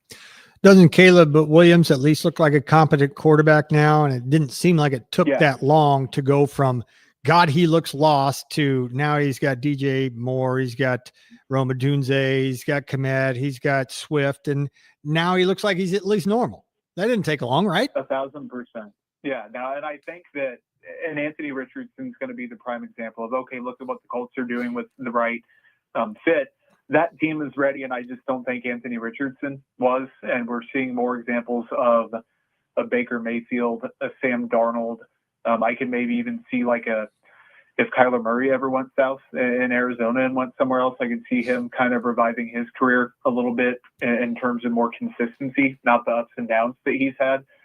You can say that the talent will always reign supreme, but I'm a firm believer in the context being important. And unless your guy is truly a Allen, Lamar, Mahomes, maybe Burrow in there, potentially Herbert, that type of talent. And even then, we have conversations all the time about, okay, what if Allen's kind of an outlier? What if Mahomes doesn't land in Kansas City? What if, Herbert was in a worse situation? What if Burrow somehow went to a team with an even worse offensive line and a worse defense and all that stuff? So you need to insulate your quarterback. You shouldn't take that quarterback's talent for granted. And the Titans are kind of towing the line a little bit. And I think depending on who they find next, and I know Chiefs fans were happy to see Matt Nagy's name thrown around last night by Rappaport. I think that that's a little bit premature, but they do need to figure out the right answer. Hate to kick a bunch while they're down, and you don't want to put it all on the quarterback's doorstep, but Jets are 0-6, and in that game against the Broncos, Justin Fields, talk about not looking like a competent quarterback. He's at least, and I know Garrett Wilson got hurt, but I feel like he's at least got some things around him. What's holding him back? He just isn't a good quarterback. I think I hate to use the word gimmick because I think that we throw it around with quarterbacks who are playing well that we know they're actually not good. But even Fields, if you're going to elevate him from a not good quarterback with tools to, okay, you can win with this guy. And Pittsburgh kind of did it for 6 games last year when he went 4-2 and had 5 touchdowns and a pick, whatever his passer rating was. I'm guessing it was probably a career high, if not pretty close to it. He's kind of a gimmicky quarterback. Like, he holds on to the ball quite a bit. You can't kind of design your whole rushing attack after him. And Breece Hall is a very formidable running back to do that with. And yes, they could use a solid wideout 2 or 3 combo, and Mason Taylor, the rookie tight end, maybe isn't coming along quite as quickly as they had hoped, and he's been banged up. But man, I like Aaron Glenn a lot. I believe the culture is the right fit for him, but also as a defensive head coach, the defense has been very bad, and they have talent on that side. They have Quinnen Williams, they have Sauce Gardner, they have some pieces. So Fields, you're only as good as your quarterback sometimes, and I think the Jets are kind of learning that, and they're going to end up eating some money in the offseason to kind of go back on the wagon and try again. I was off on Drake May. Thought he was just a guy. I think he can be more than just a guy, and so far he has been. They matched their win total from each of the last 2 years, beating the Saints 25-19. How seriously should we take the Patriots? They kind of remind me of, and they're different stylistic teams, and I think New England's offense has been obviously quite better, but maybe the inverse of Denver, perhaps, where you're like, okay, this defense is really good. I don't really know about the quarterback too much. New England, all of a sudden you're like, okay, this quarterback has it, whatever that is, if you can quantify it or not. I personally am not sure you can, but you can identify it. Drake May seems to have it, at least early on. Their defense, and I know New England's reputation is to consistently be this daunting, just ball hawking, stout defense that stops everybody. And this year they've been solid. They're 7th in points per drive. They're top 10 on offense. Like, I think they can be, I think I said before the season, would it surprise me if they maybe got to 9-8, and depending on how the AFC shakes out, they sneak in as the final wild card team, and that wouldn't have shocked me. And I think that although they're 4-2 right now, I'd still lean that they're more that team. I don't think they're better than Buffalo, but we've seen crazy things happen in the NFL.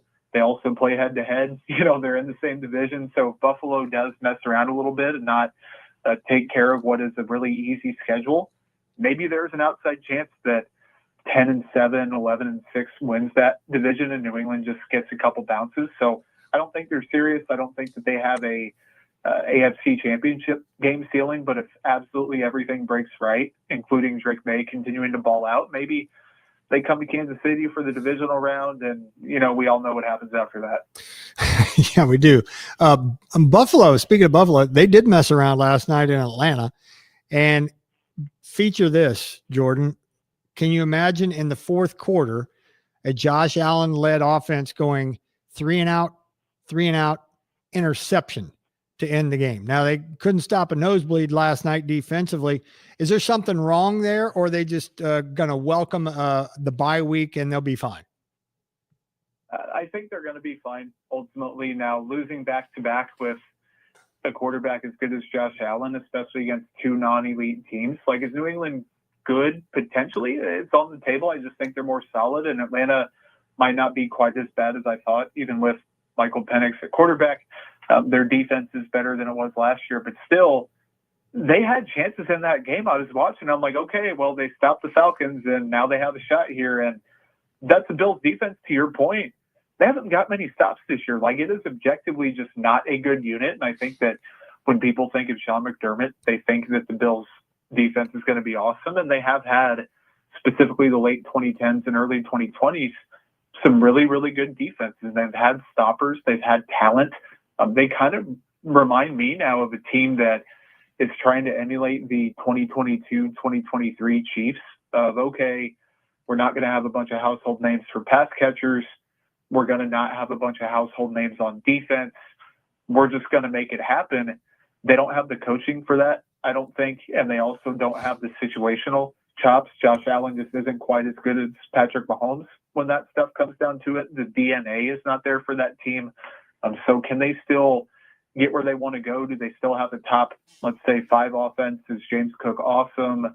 Can the defense improve throughout the year? All that can be true, yes, but they do have to figure it out quick because, yes, they come out of the bye and they face Carolina, but then they have the Chiefs, and then you get a quote-unquote a break against the Dolphins. You've got Tampa. So the schedule is still relatively easy down the stretch, but there is a world where they stumble a bit more, and then you're entertaining. Maybe they don't get the 1 seed. Heck, maybe they're not even a top 2 seed. And again, like we mentioned, perhaps the division even comes into play later on.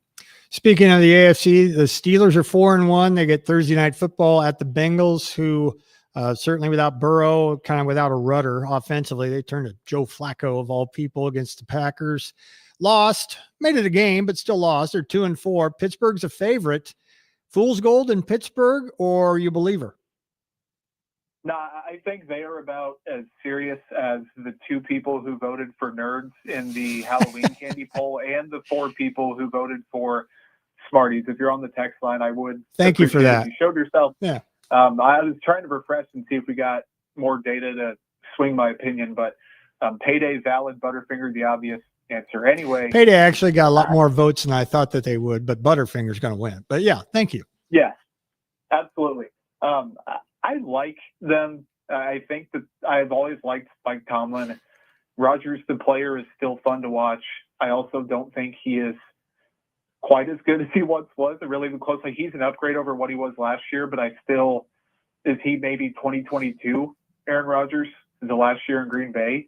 Maybe, but that was also the year everyone said it's over for him. He's not the same guy. So, I mean, even if you get that 100% maximization of what he is, this is a team that can win 10 games a year.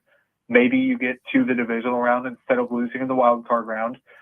Ironically, the defense has been, I think, kind of piss poor this year. Like, they're dead last in plays per drive. They're 30th in yardage per drive, and some turnover luck has helped them maintain kind of middle of the pack in terms of points per drive, but they seem like the definition of a solid to good team. And in the AFC, when you're facing the quarterbacks that you're facing, that just isn't going to get it done. So 4-1, even if they get to 5-1, they'd have to do quite a bit of damage. They remind me of the Steelers team that, what year was that, 19 maybe, where they started off 10-0 or 10-1, Right. whatever it was, and everyone said, well, get to the playoffs and you're going to get exposed. This kind of reminds me of that.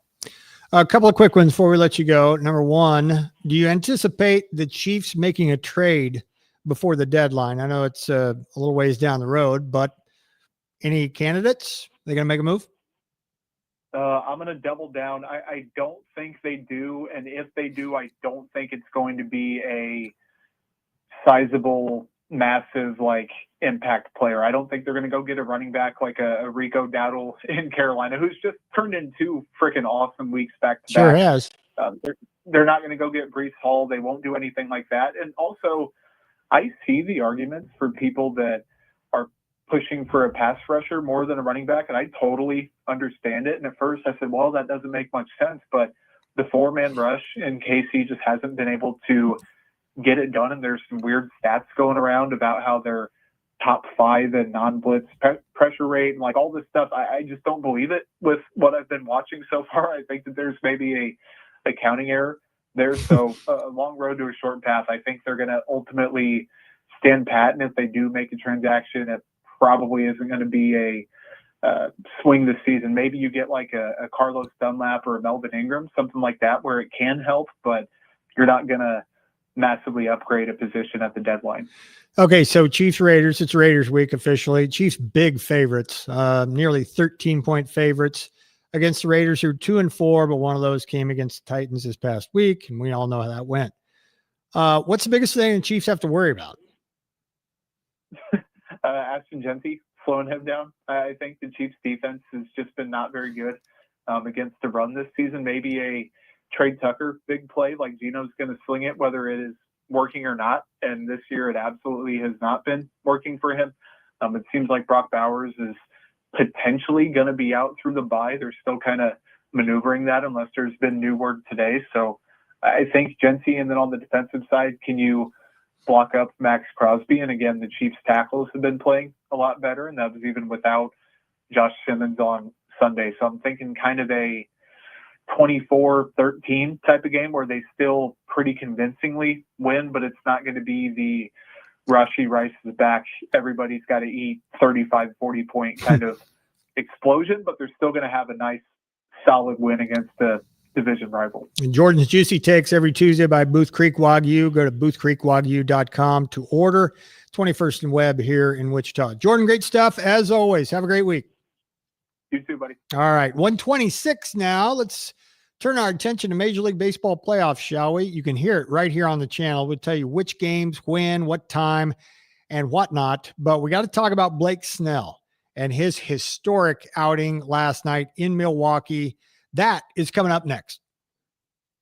The Shane Dennis Show will be right back on ESPN Wichita, 92.3 FM. What do people with blindness or low vision need to live to the fullest? Just ask them. It's skill development, scientific breakthroughs, knowledge-based jobs, and the same opportunities as everyone else. When you give to Envision, whether it be your time, donations, or your engagement, you make it all possible. That's because at Envision, they don't focus on the disability. They value the ability. They choose not to envision a world without sight, but to envision a world where people who are blind or visually impaired are empowered to reach their full potential. Learn more at envisionus.com. Nachos! Yeah, your nachos! Hey, I'll take some. Great. And some Frank's Red Hot. Oh, nah, I'm good. Oh, you're just gonna eat these dry, plain, boring nachos with no Franks. What, seriously? Frank it up. Frank it up. Come on, lady. Frank it up. Frank it up. Frank it up. Yeah! Yeah, this guy finally gets it. Hey, look, we're on the Jumbotron. It's the perfect blend of flavor and heat. Frank's Red Hot. I put that on everything. Research shows listeners prefer a personalized experience. So to help you remember, Liberty Mutual customizes your home insurance. They personalize this ad for Amber, who really misses boy bands from the 90s. Hey girl, I'm the cute one, here to tell you how Liberty Mutual customizes your home insurance so you only pay for what you need. I'm the heartthrob. The only thing I love more than you is saving. And I'm the other boy in the band everyone forgot about. Only pay for what you need at libertymutual.com. Liberty, liberty, liberty, liberty. Jayhawk fans, for the latest news and information on your Kansas Jayhawks, there's not a better place to go than the all-new KansasNation.com. Interviews, news conferences, feature articles, daily and weekly shows, podcasts. It's all at KansasNation.com. Daily and weekly shows with an all-star lineup including Sean Kellerman, Daniel Courtwright, Ryan Haney, Brandon McAnderson, Chris Harris, Greg Gurley, Mick Schaefer, Nate Bukaty, Pat Strathman, and many more. KansasNation.com. Cashback is not available on gas in New Jersey and Wisconsin. This is Matt Crowder live at the gas station on 41st Street reporting on those skyrocketing gas prices. Excuse me, miss. Are you buying less gas now because of the high prices? Oh, I never pay full price for gas anymore. I just use the free Upside app that pays you cash back for every gallon of gas you buy. Wait a minute. Are you saying you actually get paid cash when you buy gas with the Upside app? Yes, I get real cash back every time I buy gas. Well, does that actually add up to anything? I've made around $200. Wow. Well, there you have it. Stop paying full price for gas. Download the free Upside app and get real cash back every time you buy gas. This is Matt Crowder Radio News Network. Download the free Upside app now to earn real cash back every time you buy gas. Use promo code LOT for an extra 25 cents a gallon bonus on your first tank. You can cash out anytime right to your bank, to PayPal, or any gift card for Amazon and other brands. Just download the free Upside app and use promo code LOT for a 25 cents a gallon bonus on your first tank. That's code LOT.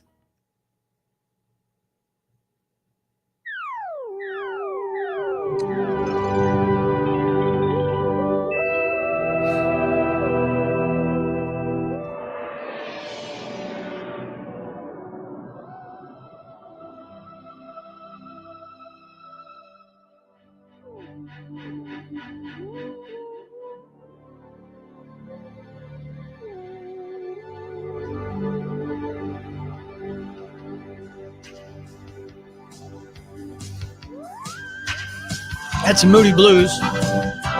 Justin Hayward of the Moody Blues, born day today.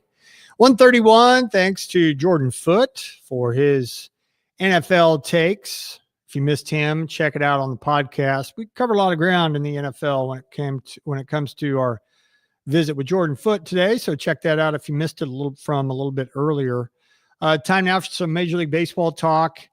And if you didn't see the Milwaukee Los Angeles game from last night, man, you missed a historic performance, and that is not hyperbole either. Blake Snell ended up pitching well enough to win the game. It was in a little bit of peril, got hairy in the ninth inning. The Dodgers ended up winning the game 2-1. For 8 innings, Blake Snell was almost perfect. Freddie Freeman hit a home run for him, made it 1-0, and Snell ended up going 8. And when he left, it was 1-0. Dodgers actually got a run in the top of the ninth, and that turned out to be pretty important because a couple of relievers for the Dodgers made it interesting. Aging vet in Kansas native Blake Trinan, though, closed it out. 2-1 was the final. But the story, without question, was Blake Snell. He threw his second straight postseason gem, and that added up to 8 innings, 1 hit, 10 strikeouts. The 10 strikeouts was a postseason career high for him, and it made him the first pitcher in Major League Baseball postseason history with at least 10 strikeouts, 1 or fewer hits, and 0 walks in a start of at least 8 innings.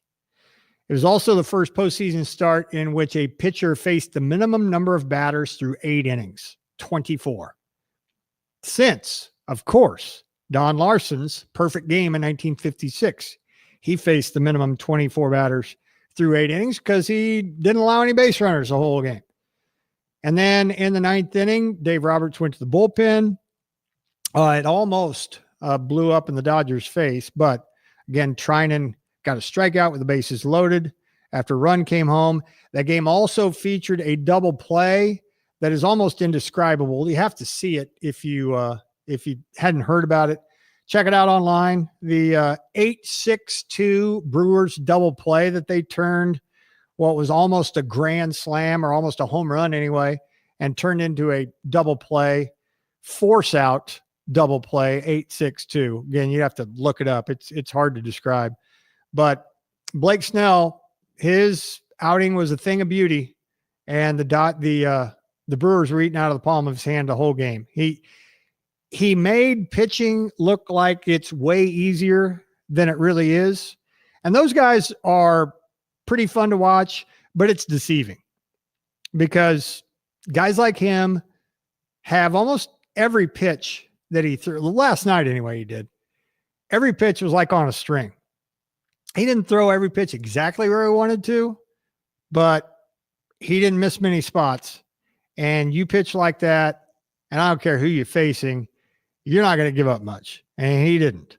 And again, he was almost perfect, and he was in rarefied air along with Don Larson in doing what he did in the postseason. Now, game 2 of that series is tonight at Milwaukee at 7:00. And you can hear it right here on ESPN Wichita 92.3 FM. The other championship series has been all Seattle so far. The Mariners have played nearly 8,000 games in their history. They're now 2 wins away from their first ever World Series, taking the first 2 games of the series, holding the Blue Jays to only 4 games in the first 2 games. Jorge Polanco, known to his teammates now as George Bonds, another clutch home run for him. They have made it look pretty easy. Speaking of making it look pretty easy, they have mowed through the Blue Jays in Toronto, winning the first 2 games, now heading back home for game 3, in which you can hear tomorrow at 7:00 after Hawk Talk. Hawk Talk coming your way at 6:00, and then Toronto and Seattle at 7. Now, the Blue Jays, during the regular year, when they went to Seattle, they piled up a bunch of runs. They knocked the Mariners around a little bit, averaged over 7 runs per game in Seattle in the regular year. Now their backs are against the wall, though, and the Mariners really impressive the first 2 games of the series.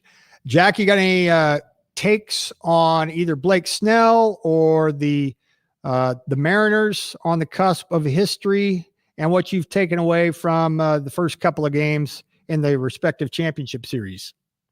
Didn't see Toronto getting smacked around in the way they have against the Mariners. It's going to be pretty tough to overcome a 2-0 hole, and now you have to go on the road for 3. And as for the Dodgers and Brewers, who are we kidding ourselves anymore? We all know what's going to happen, right? We know the Dodgers are going to go back-to-back. And shame on us, shame on everybody who thought it would be anything different.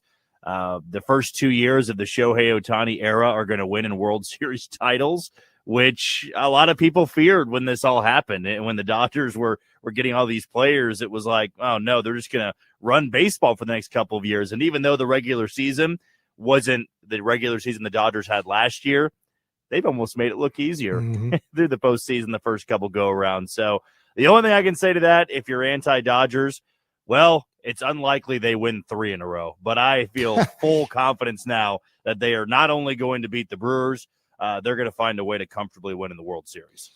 Well, that Snell game last night, man, it was literally like nothing you've ever seen, unless you're old enough to have seen the Don Larson perfect game in 56. And I know it's just one snapshot of a guy throwing 8 innings, but number one, not too many guys throw 8 innings anymore. Snell in the distant past, has been removed prematurely from games in which he's been very, very good. And I think you remember when I'm talking about back in 2020, 2019, somewhere in there. But really the plate appearance of that game, if you missed it, Bryce Terang was up for the Brewers with the bases loaded, 2 out, 1 in. It was 2-1. in the bottom of the 9th inning. Blake Trinan came in because Roki Sasaki was wild. And I was surprised that Dave Roberts took him out, but he did. And then he brings in Blake Trinan, who, with a base open, ended up walking a guy to load him up. Trinan had a 9.64 ERA in September. Gave up 2 runs and 3 hits in 1 inning in the NLDS against Philadelphia. After Yelich stole second, and he walked William Contreras, which Contreras was poised to blow the roof off of that place. But Terang comes up, and if you're not familiar with Blake Trinan, he's a hard fastball and sweeper guy. Terang's a left-handed batter, or up from the left-handed side anyway. Trinan threw him a sweeper in off the plate, and Terang instinctively jumped out of the way. It was going to hit him. He said after the game, quote, "I couldn't tell you why I did it. I just got out of the way." End of quote. And I get it. These guys throw a million, so it's easier said than done for us to say, why don't you just stand in there and take it? But it was a sweeper, and he kind of jerked his back leg out of the way, didn't get hit. And then the next pitch, Terang struck out on a shoulder-high fastball to end the game, left them loaded, and left the Brewers probably thinking, what if? But they didn't do a thing through 8 innings against Blake Snell. Had their chances against a wild Sasaki and a potential game-tying hit by pitch, but it wasn't to be for Milwaukee. Game 2 of that series tonight, right here on the channel, 7 o'clock, 7:08 to be precise. And then Toronto, Seattle tomorrow night at 7 o'clock, and both games on Thursday. The National League Championship Series will be joined in progress at 6 o'clock on Thursday, followed by the AL Championship Series game at 7:30. So you get plenty of baseball over the next couple of days right here on your home of Major League Baseball postseason, ESPN Wichita 92.3 FM. When we come back, it'll be time for I'm Old Jack Young. Next. The Shane Dennis Show will be right back on ESPN Wichita 92.3 FM. We ride to clear our heads, to feel the road beneath us. It's not just a hobby. It's a part of who we are. We also know how quickly things can change. One careless driver and life looks different. At Prochaska Law, we're not just lawyers. We are riders too. We understand what you're facing, and we'll ride with you every step of the way. This month, give riders the space and the respect we all deserve. Have you ever wanted to learn a new language like French, Spanish, or Russian, but thought it would be too difficult and time-consuming? Then go to Babbel.com and try it for free. Babbel works because it's built around real life. It teaches you everyday practical conversations that you will actually use. In 15 minutes a day, you'll be on your way to speaking a new language in just a few weeks. Babbel uses a modern conversation-based technique that makes language engaging, fun, and memorable. It starts by teaching you words and phrases. Then, sentences gradually get more complex. Soon, you're practicing short conversations about real-life topics. Babbel is created by language experts who use the spaced repetition method to help you learn quickly and remember what you learned. With Babbel, you can speak a new language. Babbel.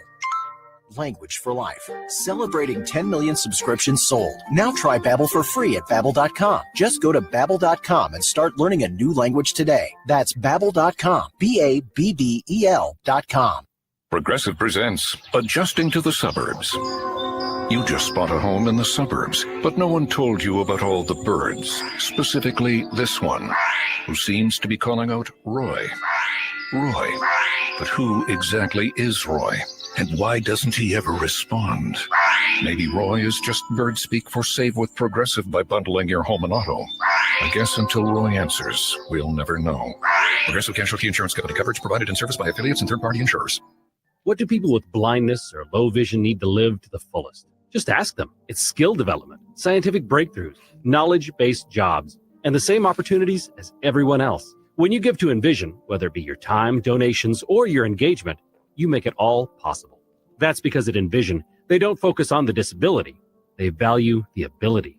They choose not to envision a world without sight, but to envision a world where people who are blind or visually impaired are empowered to reach their full potential.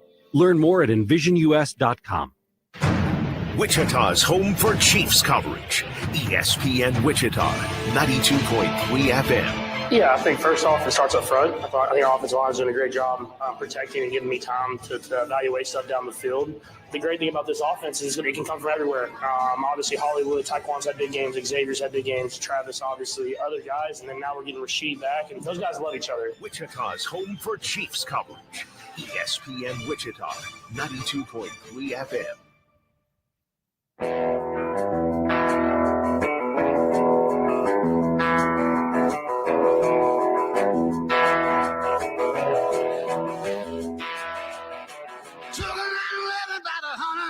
Down a back road where the White River runs and the southern sun makes a cousin grow. And what I found in those hot mountains I ain't ever seen. It sure does feel like you're sitting on top of the world to me. I'm old Jack Young.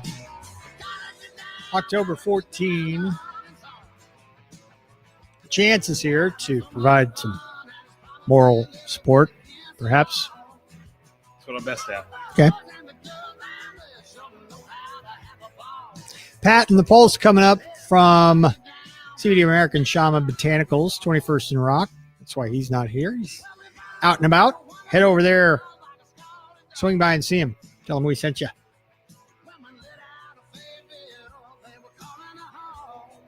Is this Chris Stapleton? You would be correct. Yeah, I don't know who else it could be. Yeah, he's got a very distinct voice. Sure does. Not too many people sound like him.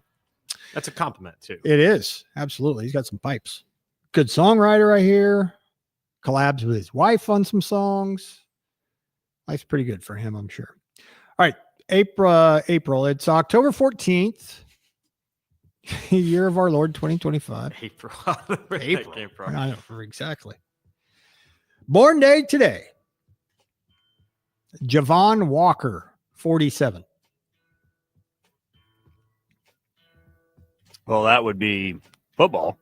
Correct. That it? What Trying to think what else you would want to. What team? Don't you remember this? He was guy? a Packer. There you wasn't go. Yeah. Packers. Okay. Yep. Born in Galveston, Texas. What? Charles Barkley Galveston. Yes. Thank you. Dirty ass water. I'm curious to see how they look when they're on ESPN now. Who, the Packers? No, the Chuck and the crew, Uh-huh. Ernie and the gang. Because that's coming up here. I think it's the end of the week, maybe. I don't know. Well, 1 week from now, regular season starts. Yeah. So, yeah, it's coming. JJ Smith, 53. I'll go basketball. Says here, NFL running back for the Chiefs. Born in Kansas City. Idea. Chance, is that K-State former JJ Smith running back? For Am my I time. crazy? Well, no, but I don't know. you don't recall the name? Man, I thought there was a little K-State thing going on with JJ Smith. Maybe not. We'll look it up later. Born on this day, not dead. Frank Wycheck. You said Frank Wycheck? Mm-hmm. Nah, it'd be football then. That's right. Gone too soon. Way too soon. Died 2 years ago. He was part of the Music City Miracle. You know what I figured out yesterday? What? Speaking of JJ Smiths, it made me think of Juju Smith-Schuster. You know what his real name is? This really surprised me. I can't believe nobody's ever brought this up. Juju's? Yeah. No, what is it? John Sherman. Whoa. John Sherman Smith-Schuster. Mind blown. Just I know. A little bit of a, probably when he was little, somebody couldn't pronounce John. Yeah, called him Juju. I don't know. Oh, man. Or maybe it's just really I'm sure there's an answer out there why he's called Juju. It's just fast. We don't have it. Yeah, I don't know. Well, here we go. Juju name comes from his given name, John, which was shortened to Juju by his aunt, and his last name, Smith-Schuster. JJ Smith, Kansas State. Good poll. That's right. It actually began as John. Okay. John that Smith-Schuster. makes a little more sense. Juju, just easier. Not that any of those have to make sense. Nicknames, that's all right. Jim Jackson, 55. That's basketball. That's the one. College Player of the Year, 1992.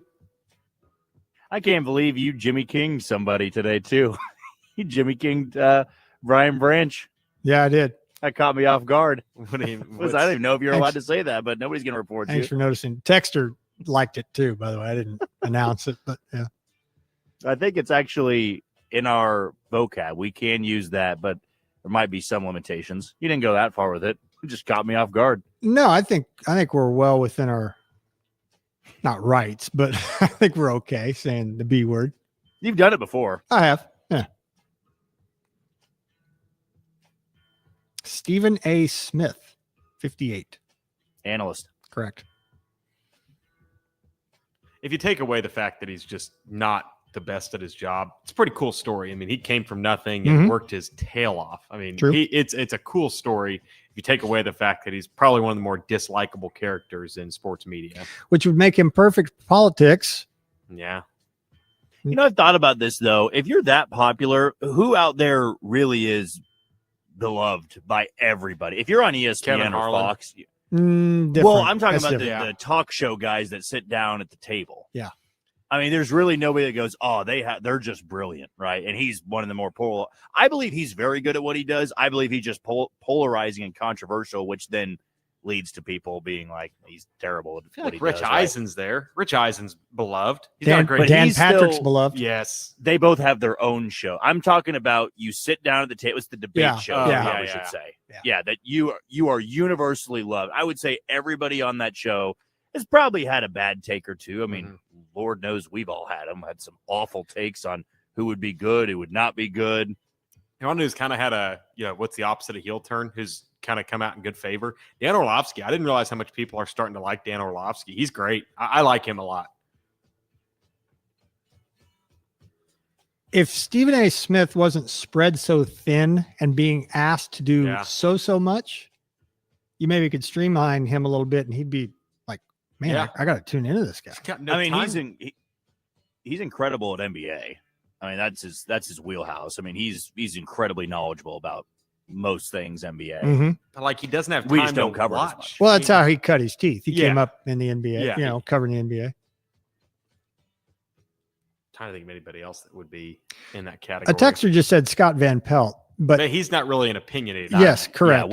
And he's not Stuart the, Scott. I mean, if you were to throw SVP, I mean, Stuart Scott is about as beloved as any character in media can be. but not as part of a round table and let's Yeah. debate Yeah. things. That's what You're I right. probably Yes. should have clarified it as is the people on debate shows. Right. So because people are gonna not like You have to have Nick opinions. Wright. You can't. Yes. Yeah. Well, you think about it too. To be successful, you have to on those debate shows. If they all agreed with each other, it'd be unwatchable. It'd be Mhm. so boring. Like, Sure. you make a great point. You know what? You're so smart. I love you so much. And Although you can do that now and then.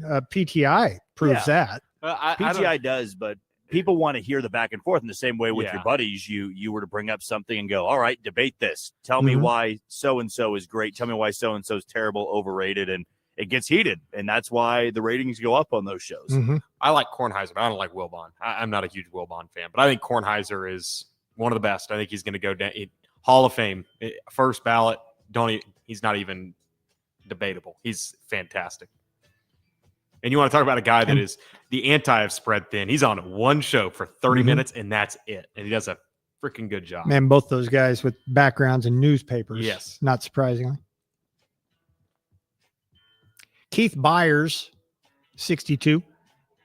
Football. Yes. Running back. Dolphins, eventually.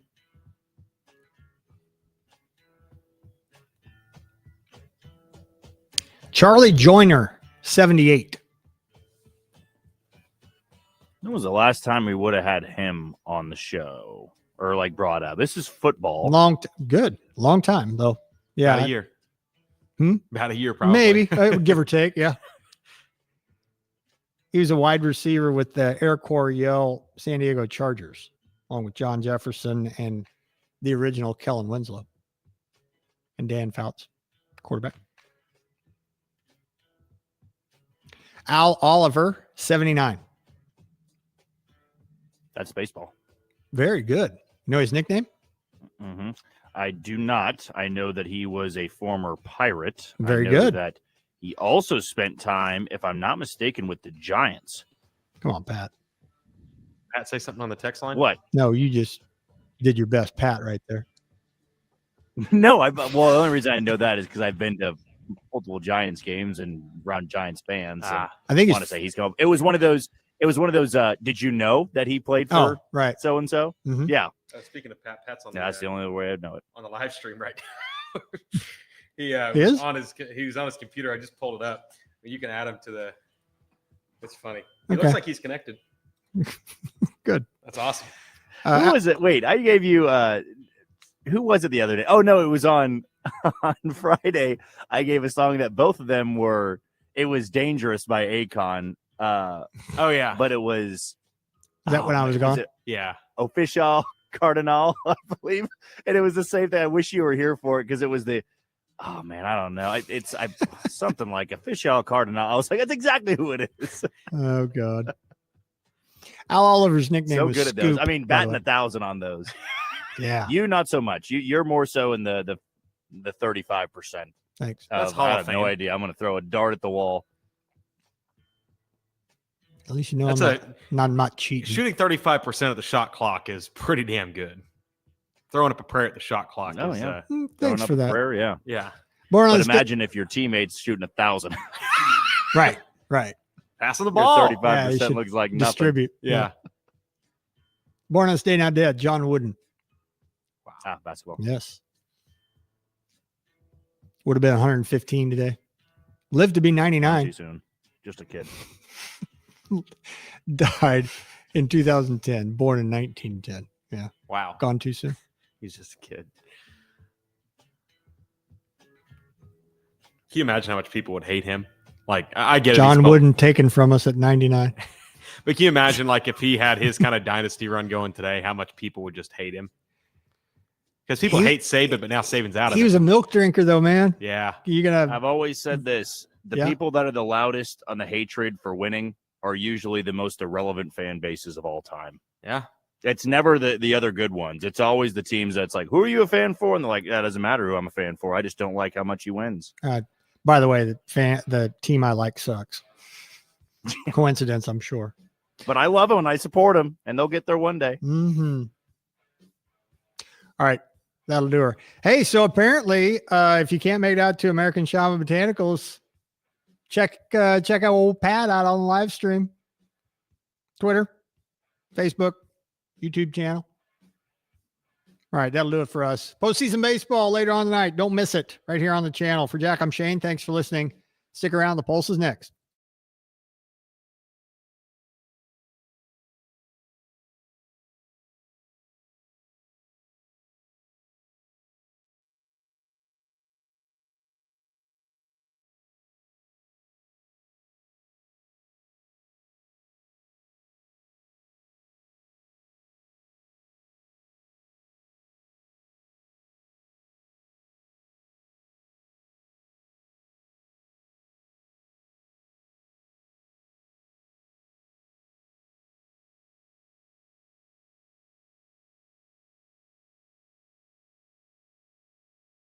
The Commanders earn a tough victory on the road. Cowboys, Commanders. If it's the NFL, it's right here. Wichita's home for the Dallas Cowboys. ESPN Wichita, 92.3 FM. Dirty exterior? Don't scrub it. Wet it and forget it. Wet and Forget, the easy outdoor cleaner. Wet and Forget works overtime with Mother Nature to eliminate unsightly black and green stains on the exterior of your home with no scrubbing, power washing, or bleach. Use Wet and Forget on all your outdoor surfaces, including decks, siding, roofs, and patios. Wet and Forget's available in a concentrate or extreme reach hose-in. Purchase Wet and Forget in store or online at Lowe's, Menards, Ace, or Walmart.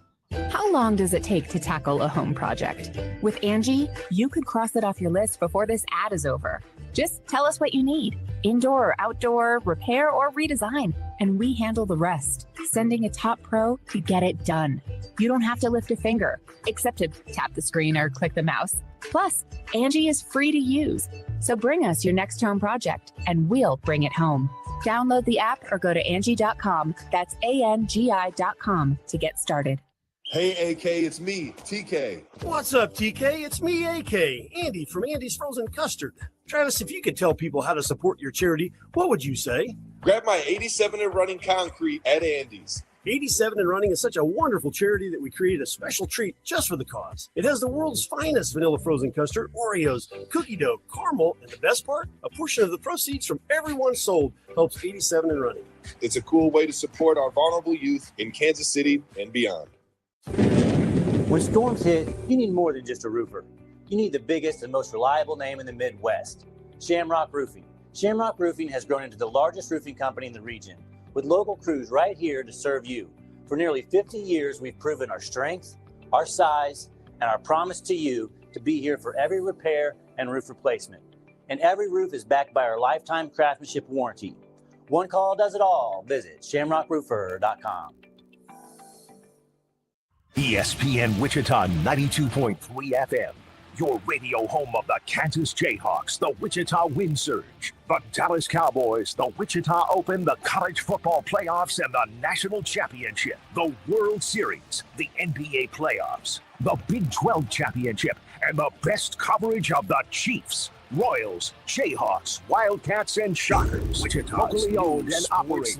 ESPN Wichita 92.3 FM. KKGQ, Newton. This is SportsCenter.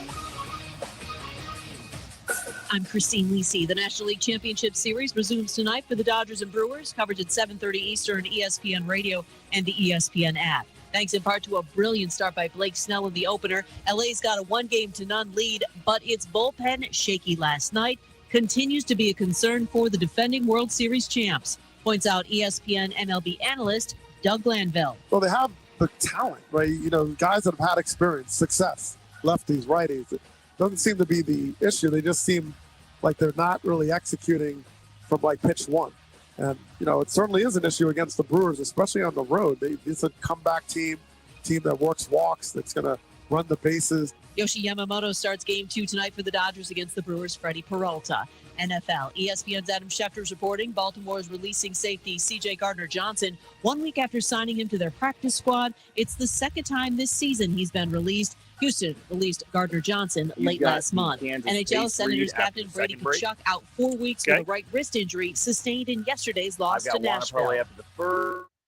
And hey, it's your resident Super Bowl champ, Chris that's Candy. the only read you have with today. Baker Mayfield having success in sports. Stop. I'll tell you which other QBs need a change of scenery if they actually want to succeed. It's Unsportsmanlike. Weekday mornings at 6, right here on ESPN Radio, ESPN2, and ESPNU. You're listening to The Pulse with Pat Strathman on ESPN Wichita 92.3 FM. Small town, big dreams, and a young boy the age of 15. Had a premonition his city would get seen. Now I'm winning, get Sheen in the city of the home. What's up, Wichita? Happy Tuesday, everyone. Hope you're having a fantastic day today. It is always a good day for us when we are at 21st and Rock. I know some of you might think of another establishment at this area, but there is one place that we go to every single month, second Tuesday of the month. It is CBD American Shaman Wichita. And we love their new digs, still getting settled in here at the 21st and Rock location. They technically were at 21st and Rock a couple of months ago, but they have much more space out this way. So swing by and say hello at CBD American Shaman Wichita. Welcome into the Pulse on Wichita Sports Leader, ESPN Wichita 92.3 FM. We are streaming on top of the old radio dial. If you want to stream the show, you can head on over to espnwichita.com. Listen live buttons on there, and you can click that, and you can listen to the show. If you have a smart speaker, smart speakers work well as well. Tell your smart speaker to tune into ESPN Wichita 92.3 FM or KKGQ. You can also download the ESPN Wichita app. The app has all sorts of things. If you want to see our daily lineup, if you want to check out our social media platforms, if you need a reminder on the hotline number or the text line number, it is all right there at your fingertips. Download the ESPN Wichita app today. Experience the greatness of that app. That app has all sorts of things on it. And in addition to the actual audio streaming, if you want to check us out on X, Facebook, YouTube, we are actually video streaming from CBD American Shaman Wichita. How well is it looking? Well, that's for you to decide. Relay to me your thoughts, because this is the first time that I have tried this particular way to video stream. If you're going to try to get a hold of me via the text line or whatever, it might be a little bit challenging here for the day, but I think it looks great right now. So, hey, if you want to confirm that for me, head on over to YouTube, Facebook, or X and check out the video stream on there. I'm Pat Strathman. Jack Johnson in his usual position as the producer and show contributor. 316-669-4996. That's the number to get a hold of Jack. If you want to talk about something today, that's one option for you. But I think we all understand what the preferred option is. And the preferred option for a lot of you is by sticking to that text line, 316-247-0923. Hi, Trace. Looks good. All right. Thanks, Trace. Thanks for commenting. I'm using my smartphone on this, so we'll see how good the battery is. If you see me go bye-bye in an hour, you probably know what's going on. But Trace, thanks for chiming in there, bud. Thank you. Appreciate you. 316-247-0923 is a way that Trace, I know, uses. He likes to use the text line as well. So if you have thoughts on whatever, we'd love to hear from you today. Also have social media. If you want to send us a tweet, you can. If you want to leave a comment on Facebook, you can. Send a message on Facebook. You can give us a comment on YouTube as well. Make sure to follow all those different platforms. Got to say, the Facebook platform continues to skyrocket. The goal now, I'm going to say it out publicly, and if it all doesn't happen, it's all because of me. But I'm shooting for 10,000 followers on Facebook now, and we are close to 8,100. Yesterday, we got to 8,000, and I'm like, oh, let's go. Only another 1,900 people to go, right? That's easy. So we are getting close now to the goal. The goal that I have would be 10,000 by the end of 2025, which I think we can accomplish. And if you haven't followed us yet on Facebook, please be a part of that wonderful club. Be a part of the ESPN Wichita family by heading on over to Facebook and hitting that follow button. So here's what we got for you today. Coming up in a little bit, we will have Matt Derrick of ChiefsDigest.com. Matt and I did not connect last week. I can't wait to talk to him, though, not just because the Chiefs got the victory on Sunday night against the Detroit Lions, but more so, had my daughter actually been born on her due date, she would have shared birthdays with Matt Derrick. I don't know how to feel about that, but we will talk to Matt Derrick about that coming up at 2:25. At the end of the first hour, our burnt into the hour trivia question brought to you by Tanker Barbecue. Jack is cooking something up. That'll be pretty special for that. But also, we have to talk about Major League Baseball. And I know our friend at Tanker is very much enjoying every second of postseason baseball as of right now because his Mariners are doing very well. So we'll talk postseason baseball to take care of hour number one. In the second hour, Tuesday with Taylor Eldridge from the Wichita Eagle, brought to you by CBD American Shaman Wichita. Taylor was able to break down the charity scrimmage that took place on Saturday featuring Wichita State and Drake. We'll get his thoughts on what he saw.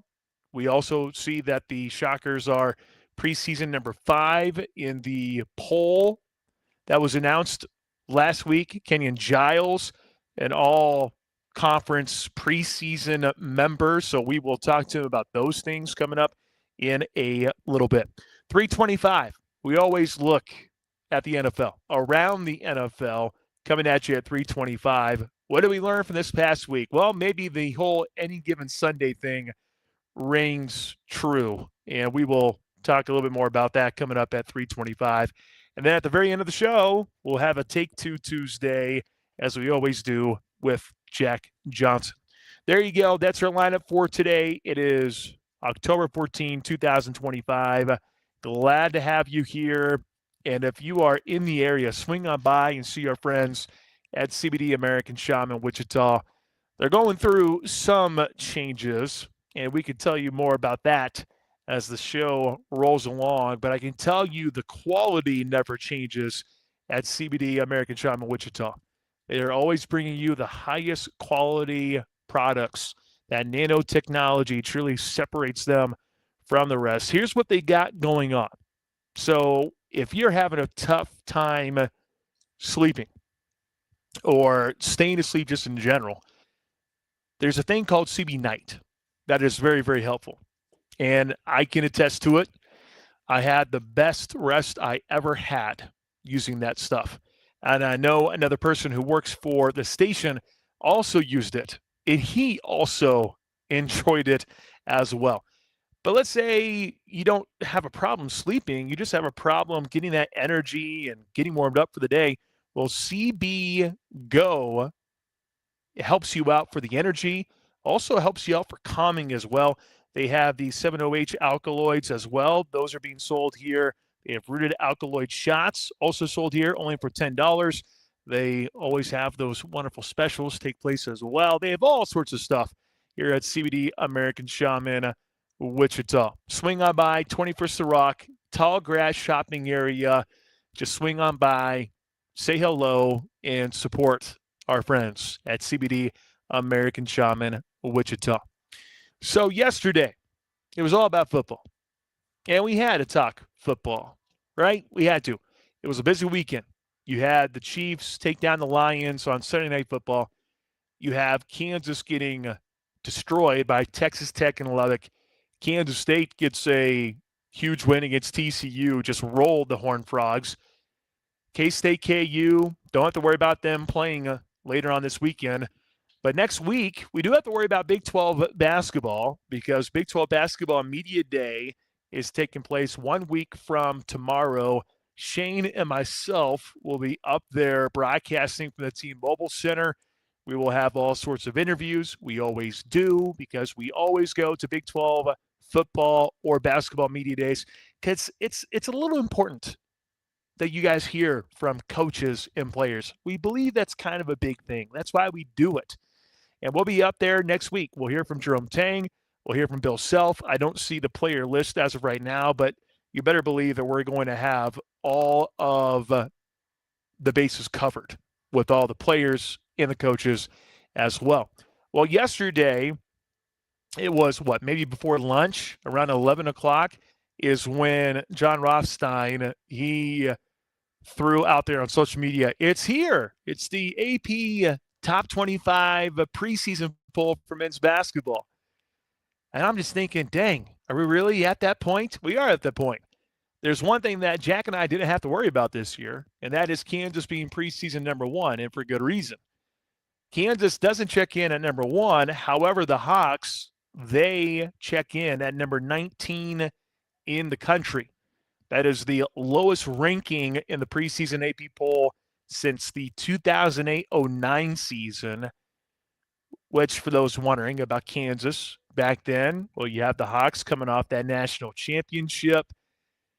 They lost a lot of talent from that 2008 national championship team. So naturally, you would expect Kansas to take a tumble the preseason poll, and they did. They were number 24 in the country way back then. Number 24 in the preseason there for 2008-09. You don't have them outside the top 25, but they're in the top 20 at number 19. And that is not a bad spot. And I think we can all agree that the preseason number one thing 2 years ago, okay, maybe that was a little absurd, a little far-fetched. Last year, everything looked to be perfect on paper. Bill Self went out there, got the best transfers in the transfer portal. They're going to blend in beautifully, and they're just going to roll people. And it turns out that's not the case. So this year, it's a different approach.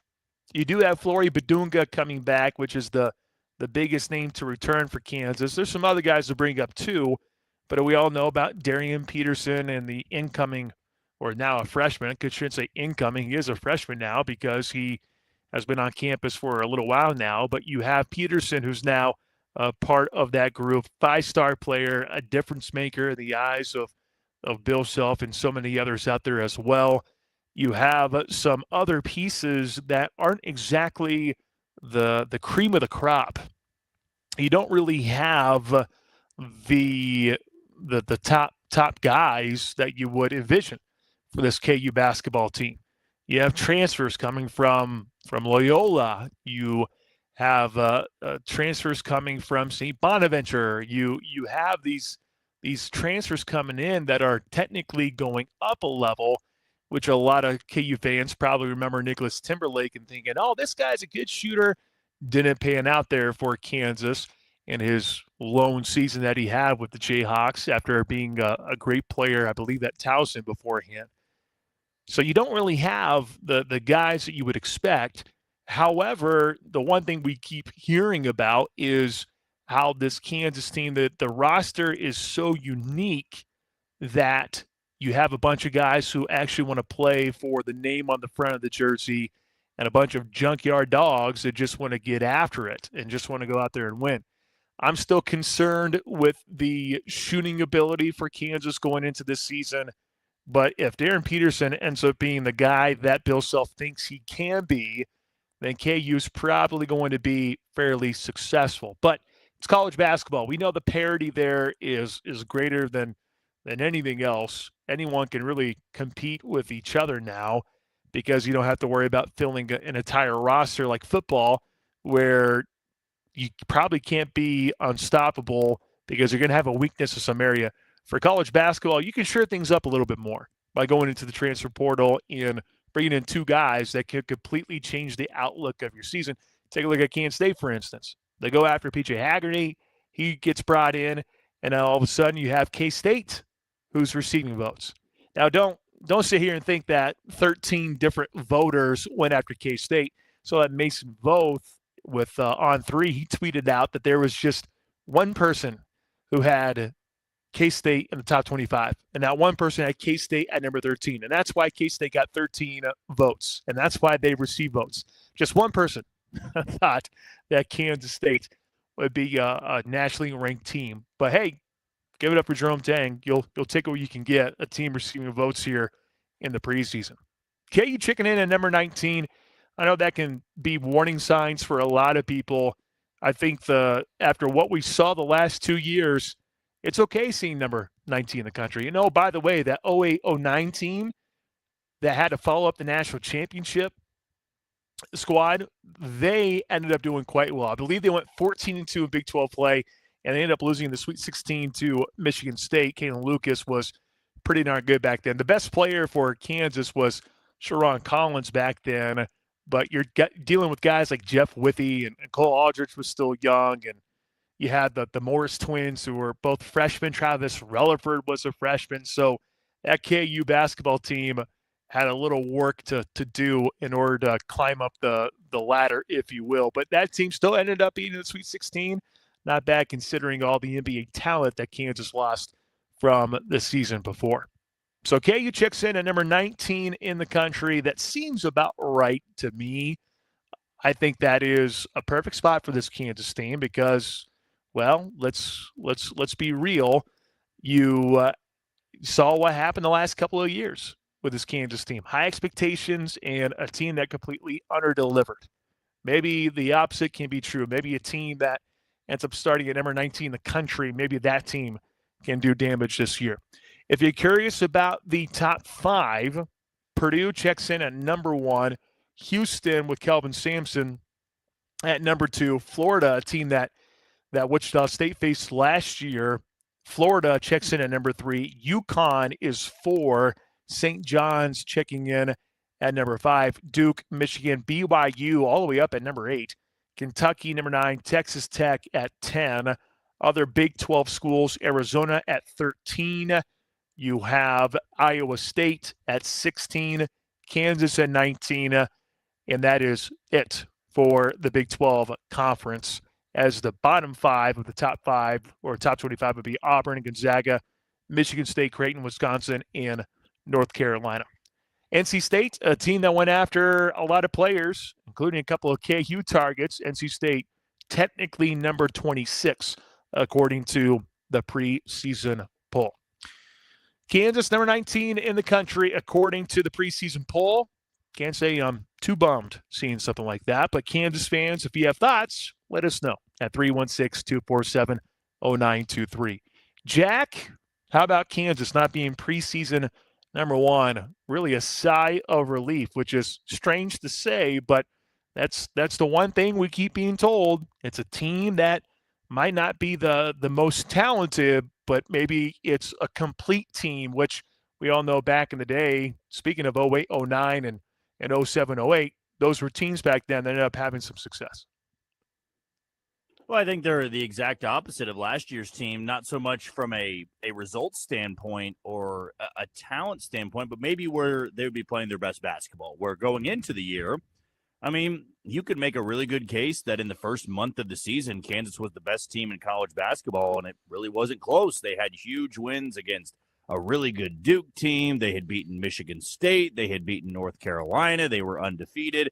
And then when they lost to Creighton on the road, their first loss of the season, that's really when things started to change, where, you know, this Kansas team has a loaded non-conference slate. They'll have to play in Chapel Hill, the second game of the year. They've got the Players Era tournament. They have Duke in the Champions Classic. They have NC State on the road. They have Missouri. I mean, it is a loaded non-conference slate. But even if this team does drop a couple, and let's say maybe they leave the non-conference slate unranked, because with them being at 19, it's certainly possible that if they lose 4 games in the non-conference slate, they would be unranked come Big 12 play. But you're hoping that, like most Kansas teams, they're playing their best basketball in February, when they really start to hit their stride and all the freshmen that have been thrown out there into the fire start playing well, and the guys that were the role players really settle into a spot.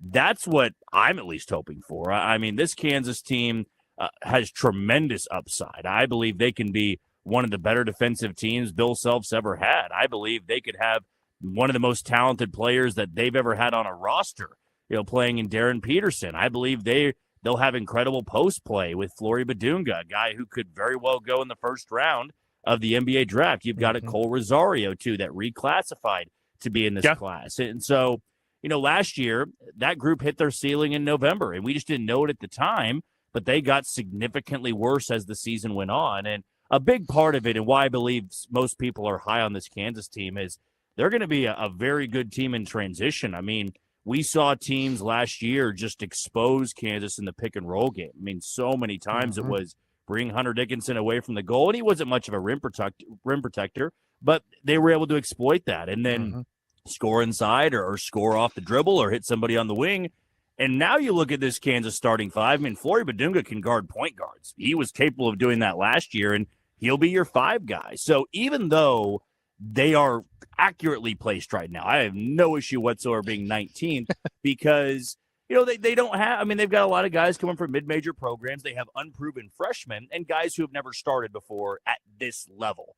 And I guess it just shows you that in November and December, it doesn't really matter where you're ranked, right? I mean, it's nice to be able to puff out your chest and say, hey, we're the most talented team right now. But coming off back-to-back years where they were ranked so high going into November, it didn't amount to much really at all when it was all said and done. What this tells me is where these teams are right now. Purdue is by far and away the number 1 team in the country. You could make a case for Florida or Houston, but the goal is, if you're Kansas, that you are that top 5 team come March and rolling into the tournament, because that just hasn't been a reality for this bunch over the last 2 years. They've been limping into March and just trying to find a way to stay competitive, where this team has more upside, but also if that stuff doesn't come together, they don't have the experience and the go-to players like maybe the last couple of teams did. 316-247-0923. Feel free to chime in on Kansas, checking in at number 19 in the preseason poll in the AP? Let us know. 316-247-0923. We'll get to some baseball later on in the hour, but up next, we do have to welcome in a good old friend, Matt Derrick of ChiefsDigest.com. It was his birthday last Tuesday, and I guess the Chiefs gave him a nice little birthday gift on Sunday as the Chiefs got the win over the Lions. Are the Chiefs back? We'll ask that question to Matt Derrick when we return. This is I got the one Pulse parlay. on Wichita's Yes, sir. new sports leader, ESPN Wichita, 92.3 FM. Hey friends, Jack Johnson here. Football season is back, and there's only one place that I'm placing my daily parlays, and that's Wanna Parlay, the newest daily fantasy sports app with the absolute largest payouts on parlays, and it's spelled WANNA Parlay. For my picks, I'm going to take the over on total runs scored off Yoshinobu Yamamoto. I'm going to take the over on strikeouts for Freddie Peralta, and I'm 2 for 2 so far this postseason and accurately picking Shohei Ohtani homering in a game. I'm going to do it again tonight as the Dodgers will look to go up 2-0 on the Brewers. Here's what you need to do. Download the Wanna Parlay app, click around, and get in on the action by using promo code JACK for a 100% deposit match for up to $250. Put in $20, they'll give you 20 more. So download the app, use promo code JACK, and let's play the world's richest parlay today. That's promo code JACK. Must be 18 or older to play. Gambling problem? Call 1-800-GAMBLER today. In business, just like in sports, the best defense wins games. That's where Conradi Insurance comes in, delivering elite risk management and employee benefits to companies across the greater Wichita area. As the largest family-owned independent insurance agency in Wichita, we don't just talk the talk, we protect Kansas businesses like they're part of our team. Conradi Insurance, built for business, rooted in community, always playing to win. Visit ConradiInsurance.com to get in the game. How long does it take to tackle a home project? With Angie, you could cross it off your list before this ad is over. Just tell us what you need. Indoor, outdoor, repair, or redesign, and we handle the rest, sending a top pro to get it done. You don't have to lift a finger, except to tap the screen or click the mouse. Plus, Angie is free to use. So bring us your next home project, and we'll bring it home. Perfect. Download the app or go to Angie.com. That's ANGI.com to get started. Today on Hey Culligan's Smart Home, Smarter Water Softener. Here's Kevin. Hey Culligan, can a smart water softener lift those heavy salt bags for me? Kevin, it can.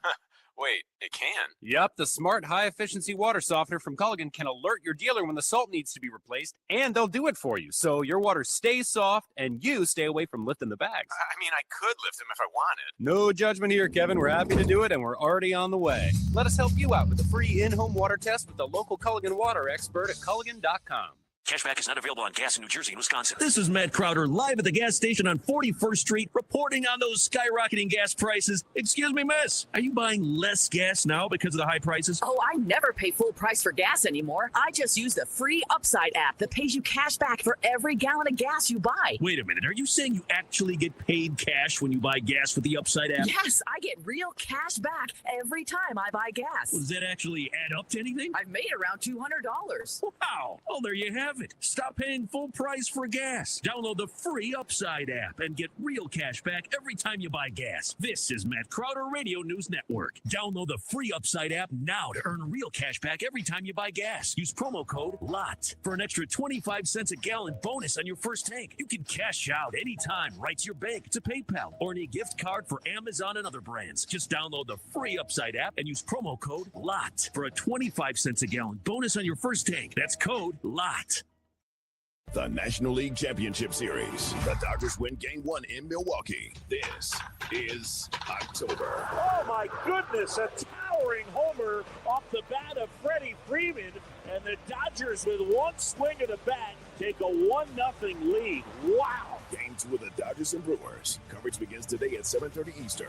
With first pitch at 8:08 Eastern on ESPN Radio. Your home for Major League Baseball. ESPN Wichita, 92.3 FM.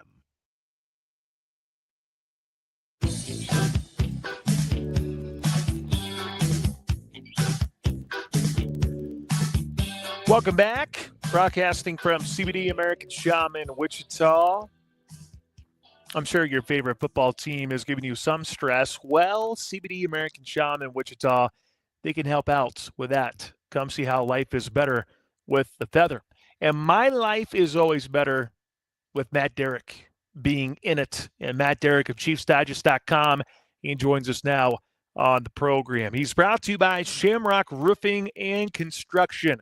Hit by the recent storm, Shamrock Roofing has local crews ready to help you right here, right now. For nearly 50 years, they have proven that they will be here for you. One call does it all. Visit shamrockroofer.com today. Hello, Matt. I'm glad to be back, and always good to hear your voice. I got to say, it's pretty wild to think that last Tuesday had baby number 2 for the Strathmans. Had she actually come out on her due date, she would have shared birthdays with Matt Derrick. That would have been cool. That would have been incredibly cool. Although, as I noted online last week, Pat, I don't know if you saw it, with all your craziness going on, I share a birthday with the strangest group of people in the world. I did. I mean, it's me, Vladimir Putin, Sam.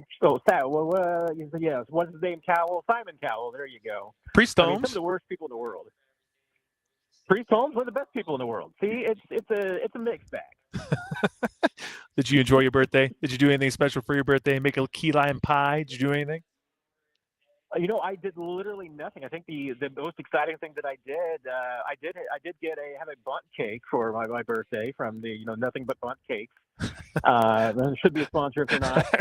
And I only spent I think an hour and a half doing a live stream instead of 2 hours. So I took off like half an hour. Oh, look at you, man! What a great birthday! What a great birthday! Well, happy belated birthday! So I'm glad that you were able to relax and enjoy it a little bit. I'm sure on Tuesday you're probably like, what did I just witness in Jacksonville? What took place? And then on Sunday night, it's this is the Chiefs team that people remember, 30-17 being the final, taking down the Detroit Lions. Everyone's saying the Chiefs are back. I guess let's just get your thoughts on what you saw on Sunday night with that win for the Chiefs against Detroit. Yeah, I mean, can we say that they're back until they do it 2 games in a row? And that's really just the only thing we haven't seen yet. And it used to be we saw this all the time, every single game. So I'm still holding back. I think there's a possibility we might be saying they're back after this weekend. Who knows? But you tagged it right. I mean, I wish I could explain what happened in those 6 days because, I mean, in Jacksonville, hey, offense and defense actually played well enough to win. They had some special teams miscues and penalties all night long for everybody that really just torpedoed in that game. And you could say there's 5 or 6 plays, and one of them goes the Chiefs' way. They beat Jacksonville. But against the Lions, and granted, a Lions defense that was banged up. Really, the Lions only had one significant issue offensively with injuries at left tackle, which is a big one. But the Chiefs just dominated that game. I mean, I never really felt the Lions were really that into it. It was close for a moment, but remember, once the Lions pulled within 1 score, the Chiefs put it back away again and responded. And the Lions I never really felt like that they were in that game. And this is, in theory, one of the best teams in the NFL, highest scoring team in the NFL coming into that game. Defense did its job.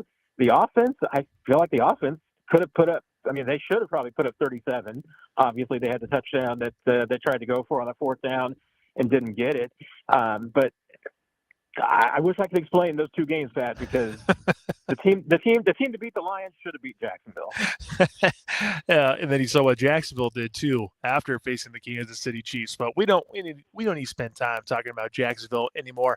How about Andy Reid's aggressiveness? Because that has definitely changed over the last just couple of weeks. What do you make of Andy Reid being aggressive and obviously rolling the dice and paying off big time in that first drive when Xavier Worthy got a touchdown because of it? Well, I almost can't avoid Jacksonville again because, again, I mean, he was aggressive. It was not aggressive against Jacksonville. But I think being at home is probably a difference, too. But I think that, he knew what Dan Campbell's MO usually is. And I think he kind of wanted to either beat him to the punch or just steal his mojo. Because that's normally a Dan Campbell thing. And especially when Dan Campbell feels like maybe he's a little outgunned or injuries are an issue, he's even gotten more aggressive. So I don't know. I felt like Andy just kind of wanted to send a message on that opening drive to be like, "Wait a minute, you guys go too crazy and get too aggressive. We're ready to shoot it out with you." And I don't know if it worked or that was what Dan Campbell planned to do the entire time. But honestly, the Lions played that game much more conservatively than I would have ever imagined them to. And I thought that was a weird strategy. Obviously, I don't think it paid off for them. But I thought Andy Reid was trying to set a tone there against an aggressive team that, hey, we can be aggressive too. And obviously it worked. I mean, they were 3 of 4 on fourth downs. That's very effective. They, I think, maybe scared the Lions a little bit into playing a little bit more uptight and conservative. Obviously, the defense played well. And the most important thing against an aggressive team is just that you keep them out of fourth and short. And the defense did a pretty good job of that. But Andy Reid, I mean, right now, clearly he trusts his offense, and he's going to put it on the field whenever he can. Oh, there was Riverboat Ron, so maybe Riverboat Reed is going to be happening there in Kansas City. Matt Derrick of ChiefsDigest.com, our guest, brought to you by Shamrock Roofing. 30-17, the final on Sunday night as the Chiefs roll the Lions at Arrowhead. Up front on the offensive line, Josh Simmons had to be, I guess, called away is the best way to describe it. And I'm sure the word is still mum on that situation. So maybe we don't need to spend a lot of time on Josh Simmons. But after watching Jalen Moore, how well did he do in that football game against the Lions? Yeah, I mean, there's really nothing to talk about with Josh Simmons. The Chiefs said it's a private matter, and that's all we know, and that's all you can go with. There's no reason to parse it any further than that. Remember, I mean, the Chiefs signed Jalen Moore to be their starting left tackle, and until maybe late July, early August, they still thought there was a possibility that Jalen Moore would be their left tackle. I mean, they had to go through a lot with Josh Simmons before Josh Simmons really truly proved that he was healthy enough to handle that job and be ready to go this year. And I was really impressed. I mean, I think especially under the circumstances in which he goes out there, not knowing until Sunday afternoon that he's going to be put into duty, and going out there prepared as he was, especially after having his own baby, his wife giving birth the night before, and sleeping all night in apparently a very uncomfortable chair. You probably know those chairs very well, Pat. Well, I'm also not his size. I mean, I'm 6'7", 250, but he's not wrong. I've been in that position. I understand that completely. He's shorter than you. You got, I think, he's got a couple of pounds on you, but you know those chairs. So I thought it was a really impressive performance. And if you want to think long term about it, I mean, this is your left-right duo next year. I mean, Josh Simmons is going to be on the left side. Jalen Moore's going to be on the right side. If that's your situation for the Chiefs, you're feeling pretty good after that. But you also, I think, feel pretty good about the fact that, hey, if you had to play without Josh Simmons or Juwan Taylor for a period of time this year, Jalen Moore can handle it. He proved to justify that free agent deal for the Chiefs on Sunday. The fact that we haven't talked a lot about Kingsley Suamataia, I guess that means so far so good. It's better. I mean, the fact that you go, weeks and everything with an offensive lineman, we always say, Pat, the best thing that you can say about an offensive lineman usually is nothing. If you don't hear their name, then that's a good sign because you're usually going to talk about offensive linemen when they get beat. And Kingsley's, I think, been playing better and better each week. Is he all-pro, Pro Bowler yet? No. But has he been improving? Yes. And I think you're seeing more confidence there. And the most important thing is that you start looking at some of the just group metrics of this team. Let's not even, look at the individual part of it, but playing as a unit. This Chiefs offensive line has some really good efficiency numbers and protection numbers taking care of Mahomes. And that was the more concerning thing, I think, for the Chiefs going into the season was just how well were they going to work as a unit? How well were they going to work as a combo, especially when they were seeing more sophisticated defenses and stunts and all these different double moves and everything that you're going to see from defensive line thrown at them.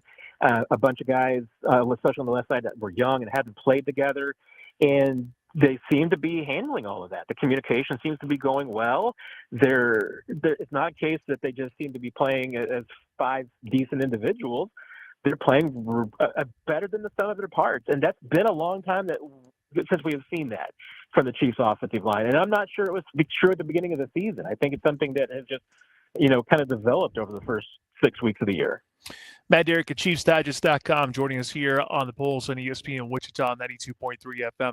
Patrick Mahomes, simply put, that guy's probably playing at an MVP level. I think he's plus 250, the latest that I saw, which good for him on that front. What has stood out to you about Patrick Mahomes' performance, considering he doesn't have Rashee Rice as part of the arsenal yet? Yeah, that's the crazy thing is that it's not like Patrick Mahomes went anywhere. He's been good. Has he been MVP good the last couple of years? No. And, why? Because his offensive line hasn't been very good, especially the pass protection and especially the left side. I mean, it's been a few seasons since he's really had some comfort in the protection. And now you see, once again, you go back to it, Patrick Mahomes, when he's got time in the pocket, he's the best quarterback, not only in the league, but he's one of the best quarterbacks of all time. And that's just what you're seeing again. And he's got a defense, so he's not going to go out there and put up 2018 numbers. I mean, I don't think the Chiefs offense, as long as they play defense, you're never going to see Patrick Mahomes go 5,000 yards and 50 touchdowns. Maybe it'll happen, but that was almost out of necessity. They just needed to go out there and put up points that year. Sunday was a pretty good example of what the Chiefs want and could be. I mean, they just put together steady touchdown drives. I mean, all of them were pretty close to the same. I mean, they had the one before the half that they kind of had to go fast, so that was only 205. But the others were, I think, ranged from like 340 to 444. I mean, they were all just kind of very, very similar. They were quick, but not super speedy. They were just efficient drives, all about the same same plays, same type of yardage, same time off the clock. I mean, that's what this offense can be when it's at its best. And that's what Mahomes is. I mean, he can, if he had to go up and down the field in 2 minutes all the time, right now he could. He doesn't need to. And so that's what the Chiefs want to do. They just want to bleed time off the clock. They want to control the game, control the pace, score on the majority of their drives, obviously. They were, 4 of 6 getting touchdowns on Sunday. That's really pretty good numbers for your red zone offense. You'd like to be around 70% plus, and they were kind of around there. I mean, this to me is the Patrick Mahomes you get when he has time to work. And if this offensive line continues to play like this, yeah, Patrick Mahomes is going to be the MVP. All right, going over on the defensive side, I know you said the Chiefs dominated this football game. It felt like, though, the first 3 quarters up front on the defensive line, I don't know. Going into this game, the one thing that I noted was the fact that the Lions left tackle, they're going to have to beat Jared Goff in the offensive line, because when you blitz Jared Goff, his numbers were pretty good this year. The guy didn't have a single pick. He threw 5 touchdowns. His completion percentage was really good. His passer rating was really good.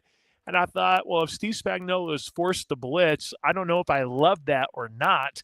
Now, when the going got tough in the fourth quarter, when you needed a sack, you got it from Chris Jones, and that's really the most important thing, right? So I really can't sit here and nitpick too much, but I don't know. I felt like the pass rush was still one of those things that I look at from this past weekend and go, I don't know, still want to see a little bit more out of that group. What are your thoughts on the pass rush?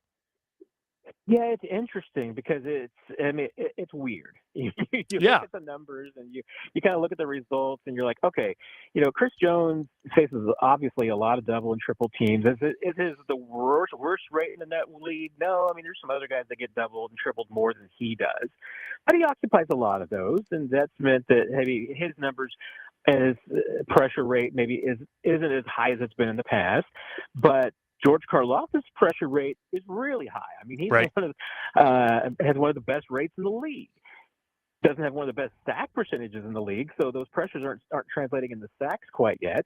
That can always be, bad luck, timing. I mean, you never know. I mean, sometimes it's just, once again, guys at this point in their careers, we kind of talked about going into this year. I mean, George Karlaftis has always had pretty good pressure rate. It just hasn't always translated into sacks, and sometimes that starts to kick in around year 4. Maybe he's going to have one of those years where all of a sudden he does pile up a bunch and all of a sudden he's got 15 sacks. Who knows? But outside of that, Chiefs just haven't generated any pressure. The guys getting off the line, their numbers are kind of slow outside of Karlaftis and Jones. Everybody else is just kind of average or below average. Derek Nottie obviously is a lot of talk about him. I mean, PFF will tell you that he's like the worst defensive tackle in the league. Maybe he is, maybe he isn't. I don't know, but you can't look at Derek Nottie and say that he's playing great. You're not seeing big plays from anybody else either. I mean, there's just and McDaniel's been banged up, and then you got some rookies and Omar Norman Lott's been in and out of the lineup. It's just there's no one else who's been consistent or productive in any way. And until some other guys start stepping up, and they certainly get more production from the spot next to Chris Jones, I don't know if it's going to get pressure with 4. I mean, we'll see how it proceeds throughout the entire season.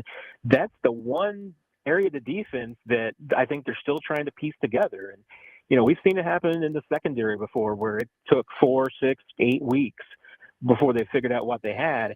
They're still figuring out what their best combination is up front. And honestly, Pat, I mean, the trade deadline's coming up November 4th. Their best combination might be including a guy that's not on the roster right now. So clearly the reason why the Chiefs are 3-3 is because of the help of the officials, right? I mean, I would argue that they're 3-3 because they've played one of the most difficult schedules in the league. I mean, there's a lot of teams that have played the schedule that they've played that would not be 3-3. They'd be 2-4 or 1-5. Yeah. Well, what's the expectation for Rashee Rice going into this weekend against Las Vegas? Yeah, I really have no good grasp on this one, Pat, because I could see, the Chiefs just trying to work him in, and maybe he gets 20, 30 snaps or so. Don't really put him into too much pressure. I could also see him playing like 60 snaps and just going out there, going off for like 120 yards and just announcing his presence with authority. But the thing is that the Chiefs don't need to rush him back. They're in really good shape at receiver right now. They're obviously, that group is playing really well.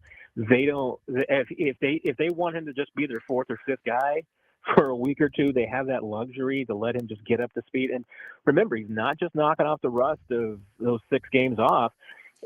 He's also going to be seeing his first real physical action since the injury. And preseason is what it is. It's not the same as a regular season game. And so I think they'd be smart to be a little bit hands off with him and just bring him along slowly.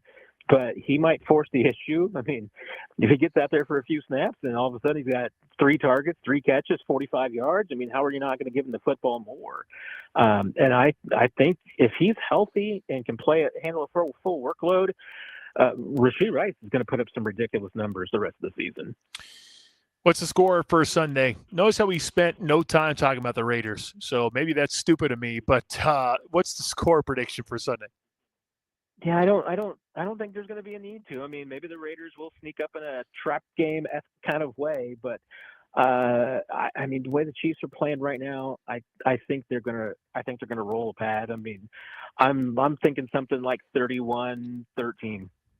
Okay, 31-13 sounds good to me. Matt, always appreciate you, my friend. You enjoy the rest of the week, and we'll talk to you again soon. Thanks, Pat. Take care, my friend. Congratulations once again. Thanks again, buddy. Matt Derrick of ChiefsDigest.com here on The Pulse, brought to you by Shamrock Roofing. Major League Baseball talk and our burnt end of the hour question when we return on The Pulse. You're tuned into The Pulse. Live read. Yes, sir. ESPN Wichita 92.3 FM. What's up, Wichita? Let's get serious for a moment. Are you juggling work, family, and the needs of your aging parents? Kansas Pace can provide the help you've been looking for. You'll have peace of mind knowing your parent is receiving expert, compassionate care while living at home. Pace provides all the medical care your parent needs with their doctors, nurses, and specialists and therapists who specialize in older adults. Pace takes care of all the paperwork, arranges all the appointments. Pace does all the driving too. You don't have to take off from work. Pace provides in-home care as well. Can't stress how big of a deal that is. Kansas Pace takes some of the weight off your back that comes with taking care of aging parents. They become your trusted partner in caretaking. Plus, they have an activity center packed with fun activities your parent will look forward to visiting. The medical clinic is right there attached to the activity center, so everything is in one place.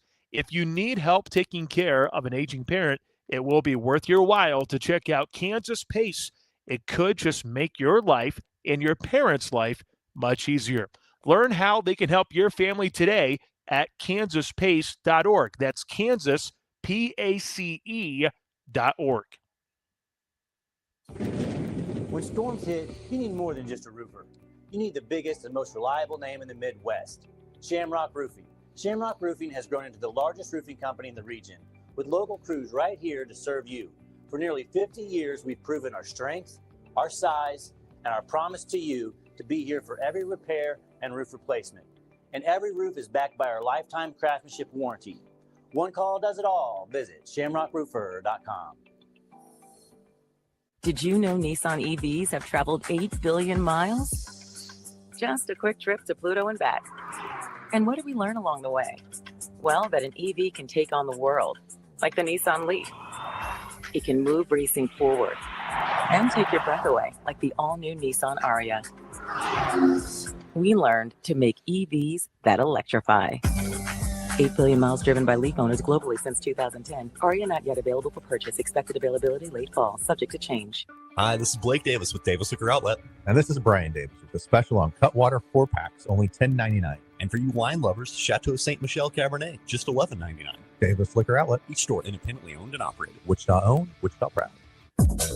Great news, Derby. Ribbit Computer Services has expanded to 2100 North Rock Road, bringing expert phone repairs and top-tier tech support to your neighborhood. Cracked screen, battery issues, watery damage, we fix it all. Fast, affordable, and reliable. Our newest location is ready to handle iPhones, Androids, and more. Don't let phone troubles slow you down. Stop by Ribbit and Derby today and see why we're the go-to tech experts for all your repair needs.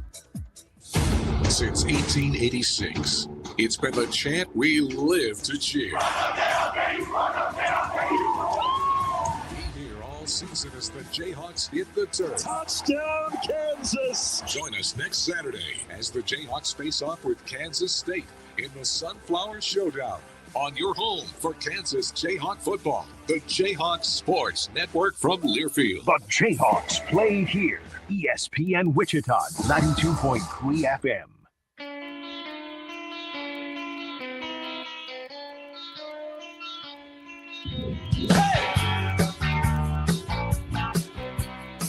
Coming up in 10 minutes or so, we'll be joined by Taylor Eldridge from the Wichita Eagle.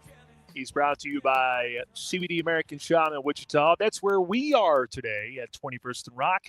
Swing on by and say hello to our friends at CBD American Shop in Wichita. They do a lot of amazing things. If you need help with pain, anxiety, can't sleep, need some energy, they have something for everyone and for every situation. Swing by CBD American Shaman, Wichita. Before we get to our Major League Baseball update, I think let's just go ahead and do our burnt end of the hour question brought to you by our friends at Tinker Barbecue. They took care of me this past weekend. And when I mean take care of, I went in there, ordered some stuff, grabbed some food, and here you go. Here's the credit card. And let me go back home and enjoy some food. And I got to say, my dad loves barbecue, okay? He loves barbecue, but sometimes he's not always in the mood. That's why on Saturday it was perfect because they have the special slider Saturday.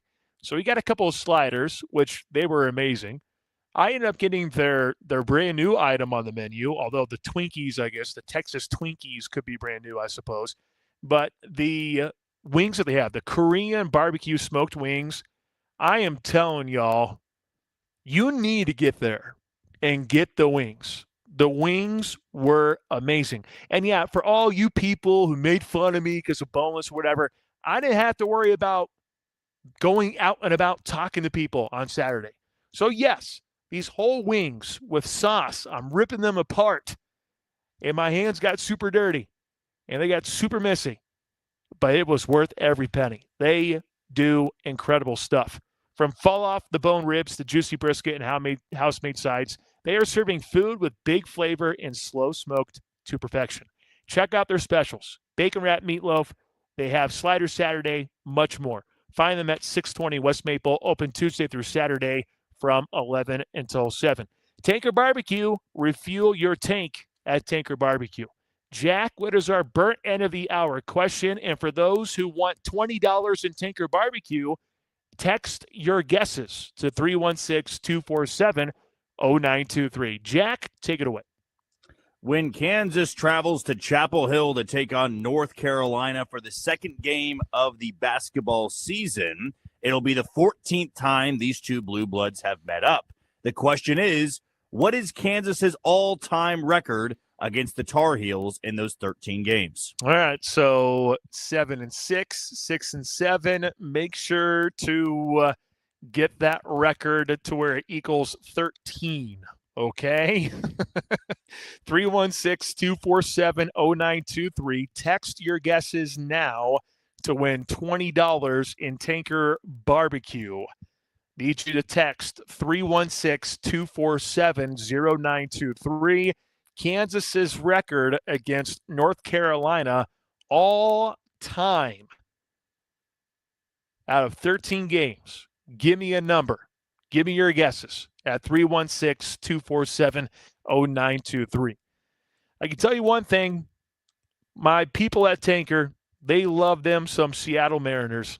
And Seattle gets one step closer to moving on to the World Series. One step closer to the World Series. Seattle ends up getting a W, whipping the Toronto Blue Jays 10-3 yesterday. 2-0 lead now in the championship series. I'm telling you, man, I'm really pulling for Seattle. Not just because of Tanker, but because I want Cal Raleigh. I want the Mariners to. I want the Mariners and Brewers in the World Series.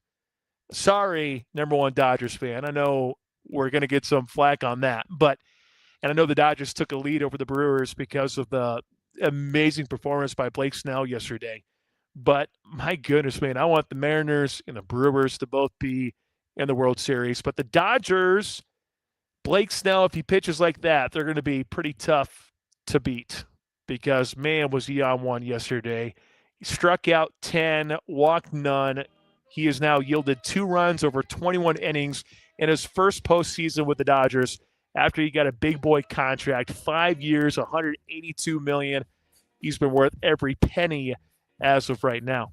Speaking of postseason baseball, if you want to catch postseason baseball, boy, you've come to the right place. NLCS, Game 2, Dodgers and the Brewers. 7 o'clock is when it begins. Catch it right here on your home for postseason baseball, ESPN Wichita 92.3 FM. Record for Kansas versus North Carolina. Text in your guesses now to 316-247-0923. We'll kick off hour number 2 from CBD American Shop in Wichita with Taylor Eldridge from the Wichita Eagle.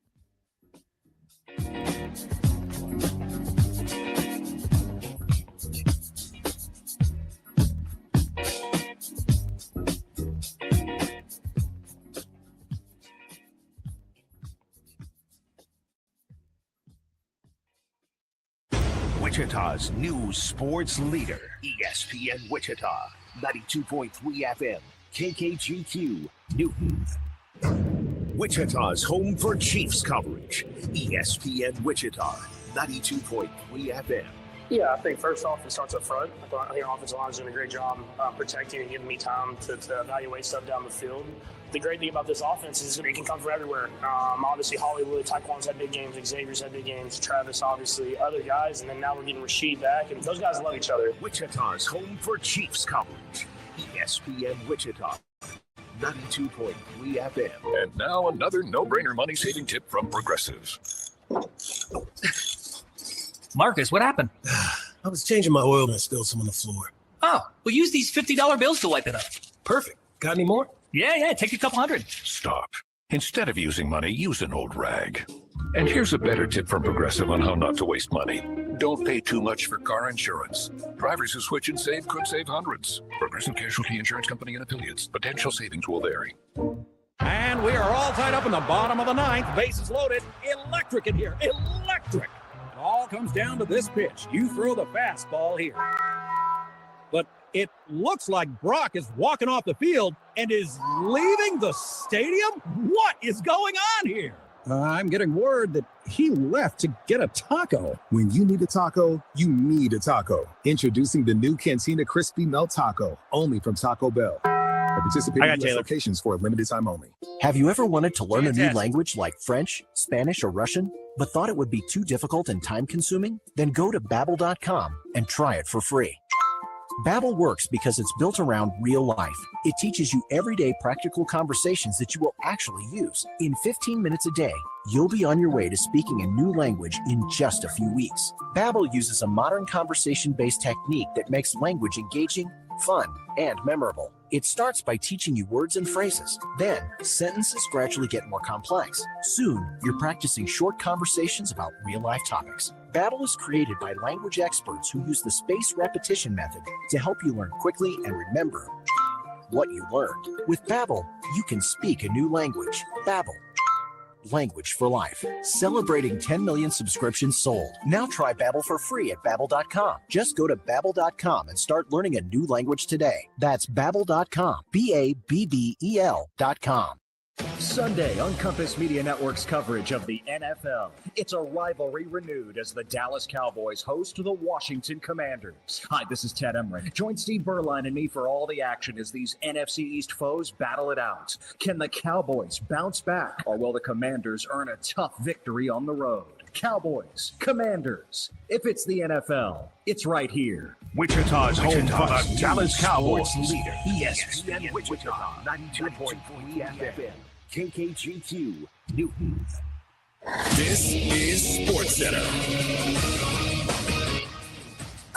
I'm Christine Lisi. The Dodgers hoping tonight's the night Shohei Ohtani finally gets going at the plate in Game 2 of the National League Championship Series against the Brewers. This postseason, the two-way megastar's hitting a .138, 2 home runs, 5 RBI, and a .638 OPS. Part of his struggles due to how opposing pitchers are pitching to Ohtani, explains ESPN MLB analyst Jessica Mendoza. Every team has tried to get him with fastballs inside, and because of that, because he's swinging at them. It's one thing to get those pitches and take them, but because he's swinging at them, it's creating bad habits. So when he finally gets a cookie, he gets a pitch a little bit more over the middle. That front side is already now flying, and it makes him fly out weak to the left side of the field. Game 2, 7:30 Eastern, ESPN Radio. LA up 1-0 starts Yoshi Yamamoto against Milwaukee's Freddie Peralta. NBA Bucks star Giannis Antetokounmpo told And One's The Tonight Show he'd like to end his career playing for a Greek basketball team after his retirement from the NBA. 30-year-old said he can play in the NBA until he's 36 to 38 years old and then end his career with a Greek team. He's set to begin year 13 with Milwaukee next week.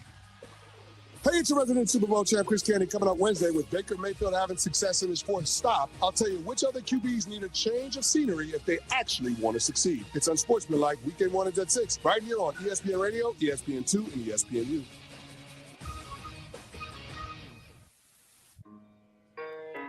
It's just a public service announcement sponsored by Just Blaze and the good folks at Rockefeller Records.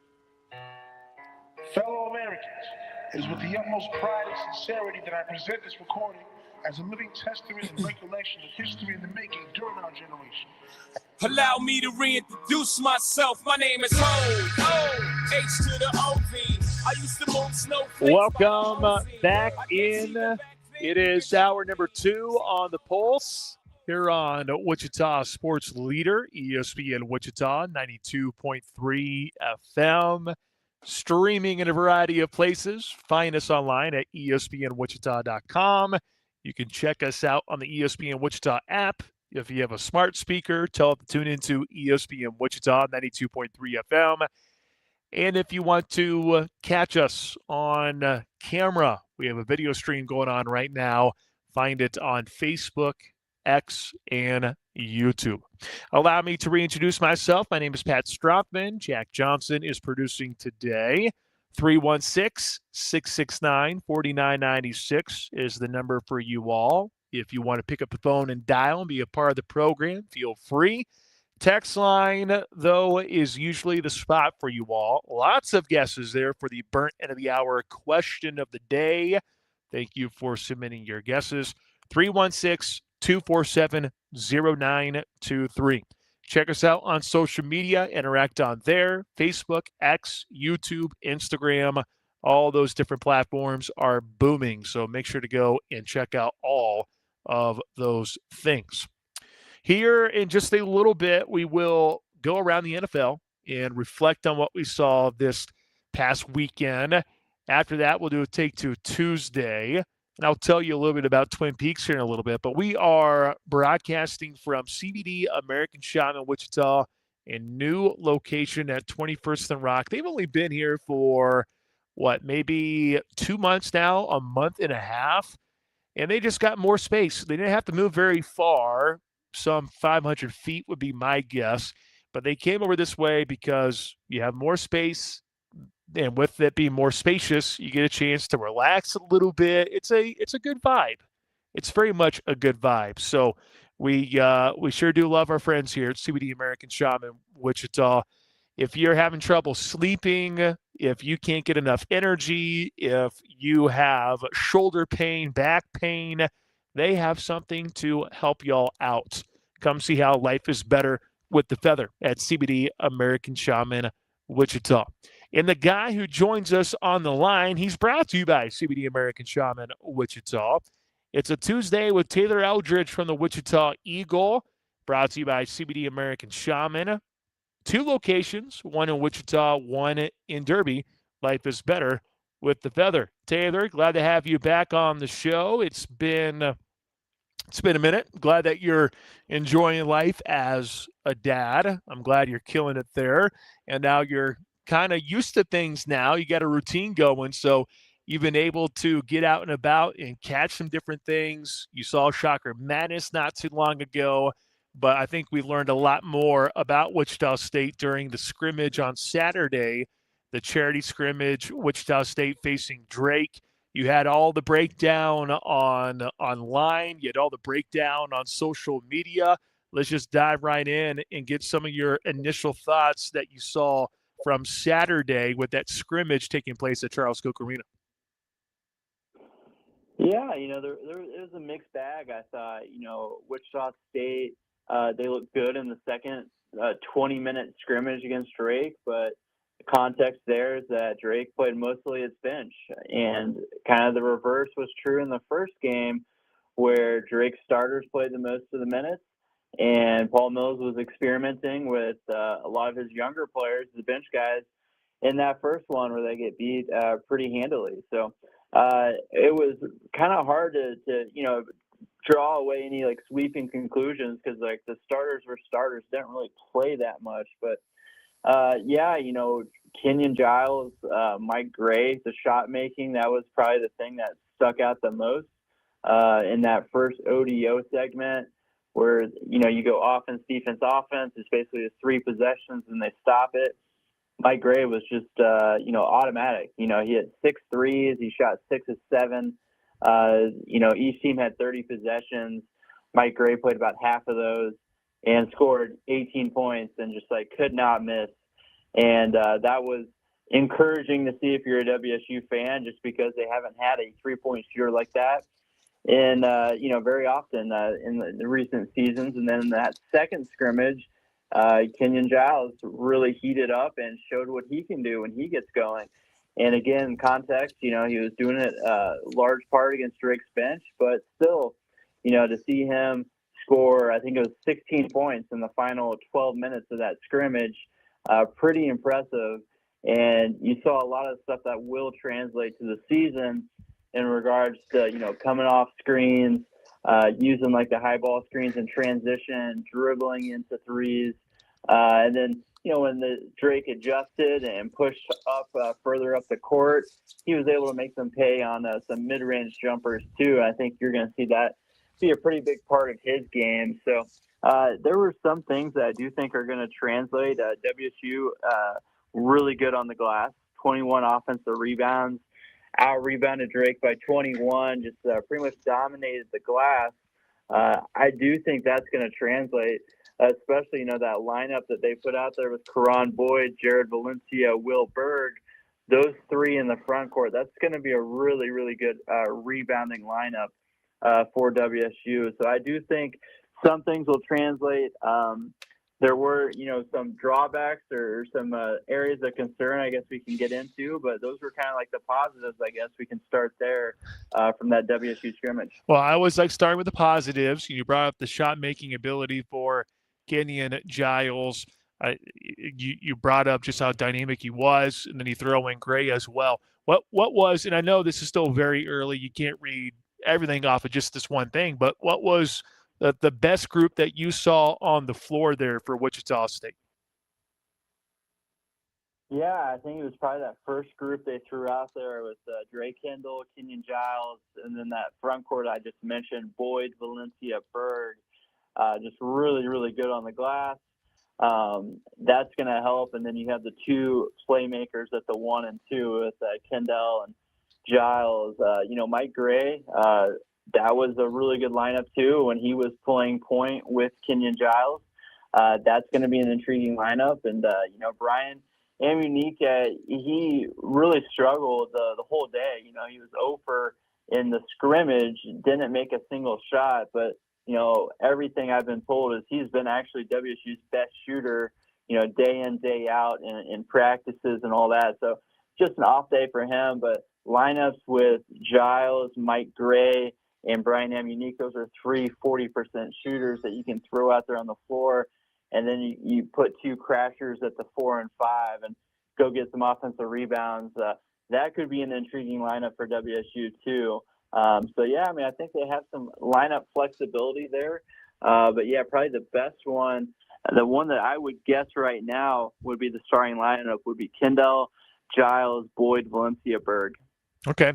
Tuesday with Taylor Eldridge from the Wichita Eagle, brought to you by CBD American Shop in Wichita, recapping the scrimmage that took place on Saturday.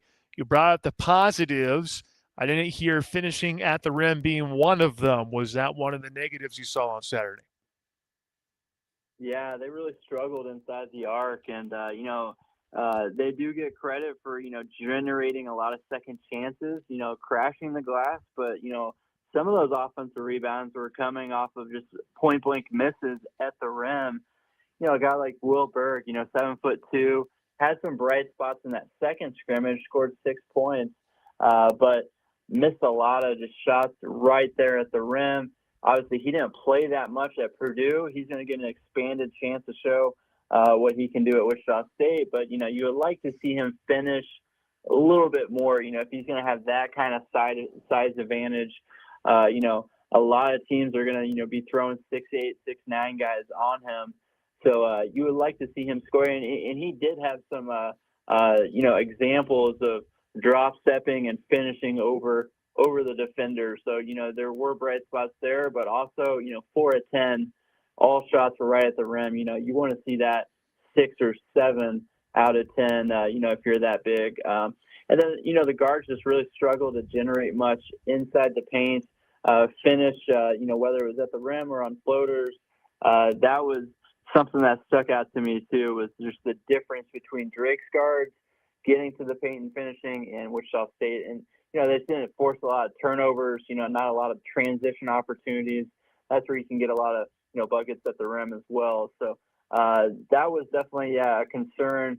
There were some things on defense that I saw that were a little problematic. We talked about the Kendall Giles backcourt. Well, that's a lot of firepower on offense. The flip side of that is both those guys are, 5'10" and under. Mm-hmm. And, I know they're listed 5'10", 5'11", but, in reality, they are small guys, and they are not going to be able to match it up with some of these bigger guards. And we saw that with Drake, with WSU switching everything, and you have 2 of those guys on the floor, you're inevitably going to get switched onto a bigger guy.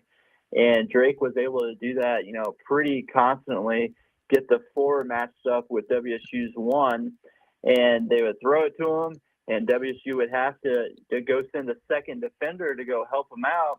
And that would put them in rotation, and they got burned a lot of times, more than once, because they had to send help and the rotations just weren't there.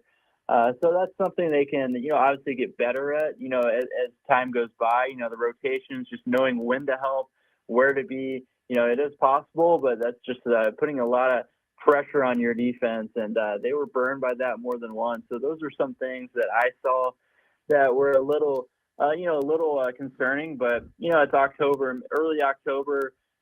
Drake's a pretty solid opponent. I was really impressed by their backcourt, and they have a stud point guard that's rehabbing from injuries too. So they're going to be even better when he comes back into the fold. But I was impressed by Drake. I thought they were a solid team, and so it's not like Wichita State was playing a bunch of stiffs out there. I think this is way more positive doing this compared to playing a D2 team in an exhibition game. 2 weeks from now, I think they're going to get a lot more out of this. And then obviously they're playing Santa Clara this weekend, another really good team. So they're going to get way more out of this stuff than they would, beating up on Newman or Emporia State or whoever it was, in 2 weeks from now. Yeah, there's definitely ways to look at it, right? There are so many different ways to skin a cat, as they say. You can do those games, as you brought up, facing a Division II school. But to challenge yourself with a program like Drake that was just in Wichita during March Madness, I know it's not quite the same because Ben McCollum is no longer the head coach there, but that doesn't mean that they're still not a good program. So I think you hit the nail on the head. I think it was definitely beneficial for them. So based on what I'm hearing, last year with Wichita State, you have Quincy Ballard who can finish around the rim. Shockers got to the rim. Sounds like just based on one scrimmage, the outside shooting has improved, but maybe still trying to be a little bit more aggressive in terms of driving to the rim. That sounds it sounds like what Paul Mills wanted to address, right? He wanted to address the outside shooting, and I don't know, Kenyon Giles, he was named preseason on the all preseason team, so that should tell us one thing, that there are certainly coaches that view him in high regard, that he can come in and be a pretty big time shot maker, something that Wichita State has probably been looking for a little bit. Yeah, I don't think there's any question. He's going to be the leading scorer of this team, the go-to guy on offense. And, he's going to get shots up, and when they don't go, I think WSU fans, there are going to be some groans because just the shots that he takes, they look difficult.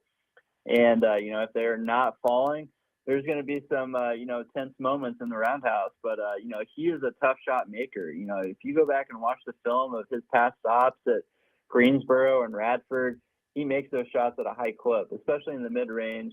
And you saw the huge jump in the three-point numbers this last season. Mm-hmm. And I do think that they're going to be able to run him off more ball screens. We saw that a couple of times against Drake. They were in some nice sets that had him coming off multiple screens off the ball, and Kendall and whoever had the ball up top was able to find him for wide open catch and shoot looks, and those are high quality shots that I think that Mike Gray was also really good at this coming off screens. They showed some pop. They were able to do some of these sets for Colby Rogers 2 years ago, but now that they have multiple guys, that's really going to open up the offense and give them more options. And, I do think the spacing is going to be much better this year because they're going to be able to put multiple shooters out on the floor and not just have one guy like the Colby Rogers year where you could really focus on. And he was still able to have a great season, shooting the ball. So I do think, Kenyon Giles, that's a name, it's a brand new roster. As Shocker fans ask, okay, who do I need to know about? Kenyon Giles, that's going to be the dude that's scoring a lot of the points. He's going to have the ball in his hands a lot. And he, like I said, he's a tough shot maker. I really love his mid-range game when, defenses try to run him off the line. He is really good getting to his spot from 15 to 18 out. And I'm going to do a story on that this week, but I talked to Paul Mills a little bit about it. And, not only are you getting up, because like a lot of people think, analytics say don't shoot the mid-range. Mm-hmm. That's just not true. It just depends on who's shooting the mid-range. When you have a guy that can shoot it as well as Kenyon Giles, the numbers say go for it. And not only do you get a good shot going up at the rim, but because you're shooting it closer to the rim, you're going to get offensive rebound possibilities on the switch. So a guy like Will Berg or Emmanuel Okorafor, they're going to be switched onto him off that ball screen, and they're going to have way better chances at the offensive rebound compared to a three-pointer that's going to have like a much longer rebound. So could be a really beneficial shot for WSU this year. I think that's something that fans need to look forward to is, Giles in the mid-range. Giles in the mid-range. Get used to that, Shocker fans. Taylor Eldridge from the Wichita Eagle joining us here on The Pulse, brought to you by CBD American Shaman Wichita. I've talked about Kenyon Giles being named to the All-American first team for preseason. Preseason coaches poll out. Memphis at the very top. No one should be surprised by that whatsoever. You have South Florida checking in at number 2. Tulane's got a lot of talent back. And Tulane checks in at number 3, UAB at 4, Wichita State 5, FAU, North Texas, Tulsa, Temple, and you get the picture from that point forward. Shockers are preseason number 5. I was curious to see, I had a feeling of who the top 3 were going to be. I was curious to see who was going to end up being there at number 4 because I think there are a lot of question marks in the conference. But what do you make of Wichita State being preseason picked 5th? Probably seems about right for the Shockers team, no? Yeah, I mean, after the top 3, I mean, it was pretty wide open. And, we saw the last 2 years, there have been teams that have been picked in the bottom 3 or 4 that have contended in the conference and gone top 4. So it's just in this day and age with the transfer portal and rosters turning over, the polls are just like as meaningless as ever. They were pretty meaningless before, but when teams were bringing back, the majority of their players, you had a way better idea of, what they would look like, how they were going to play. Now it's just like they're brand new teams year after year. And, just throw it out. I did think that WSU would be somewhere in that 5, 6, 7 range. 5 was probably, the higher part of that range. So, some respect from the coaches that look at this roster and like what Paul Mills has done with it. But obviously, fans aren't going to be satisfied with, 5th place. They want to be competing for championships. They want to be at the top of the American. We'll see if this roster can do it. I think I'm just curious about like the front court, how the defense looks. If they can be a good rebounding and defensive team, I think you will see them scratch out some wins, more wins than losses in conference play. But how much that shot making translates this year, that's probably going to determine the ceiling of this team. If guys like Giles and Unique and Mike Gray, if those guys hit and they shoot it as well as they did last year, this team's going to have a chance to make some noise.